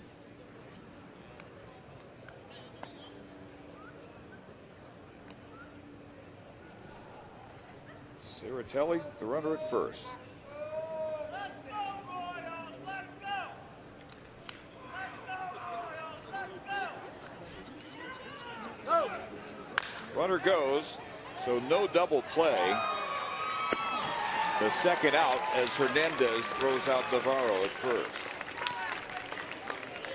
Medios starting the runner, ensuring that if there was an out on that, there would only be 1 out, and that's exactly what happened. That might have been a tough out to get. Yeah. If the shortstop and the second baseman weren't converging on the bag. It looked like it was hit pretty much over the bag. You can see the shortstop going to cover second, and that allowed him to get to it. It was a high chopper. I think Matt Kata could have had it as well. So in the hands now of Yem Pradas, who took over for Alex Gordon in left field. Strike 1 from Tufts.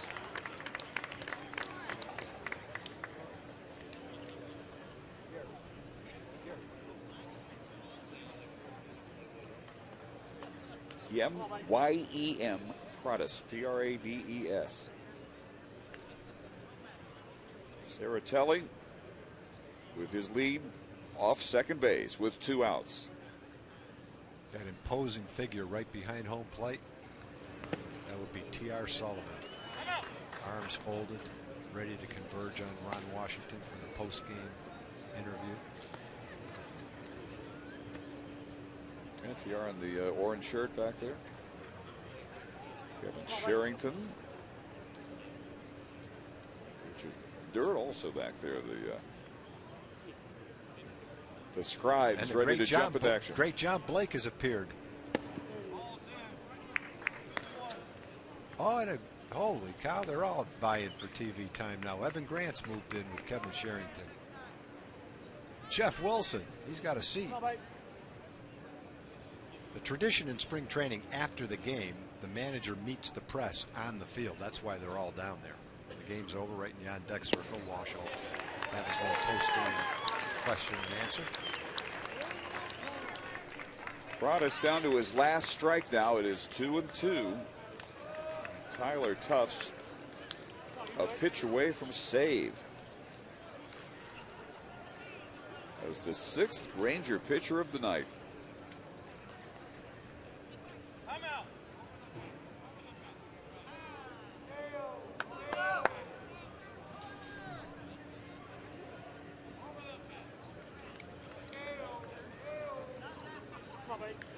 Rangers tied it with 1 in the 9th.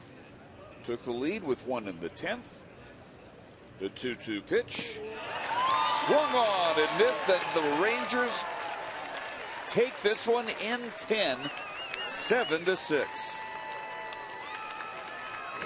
They were down 3-0 after one and fought from behind all night long. And about 3.5 hours later, they have a victory. And for the first time in the spring, they have strung together 3 consecutive wins. They dropped the Royals to 14-12 as the Rangers improved to 9-16 with 1 tie.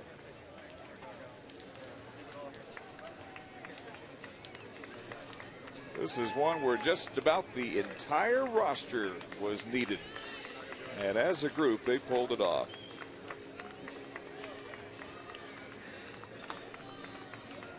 So for Tom Grieve and our entire crew, this is Dave Barnett saying good night from Surprise, Arizona. Join us tomorrow at 8. Here again on TX 821 in Dallas when the Rangers meet the San Francisco Giants at Surprise Stadium. Tonight's game was produced and directed by Kurt Dykert. Our associate producer is Eric Josephson. Thanks for watching Texas Rangers baseball on TX 821.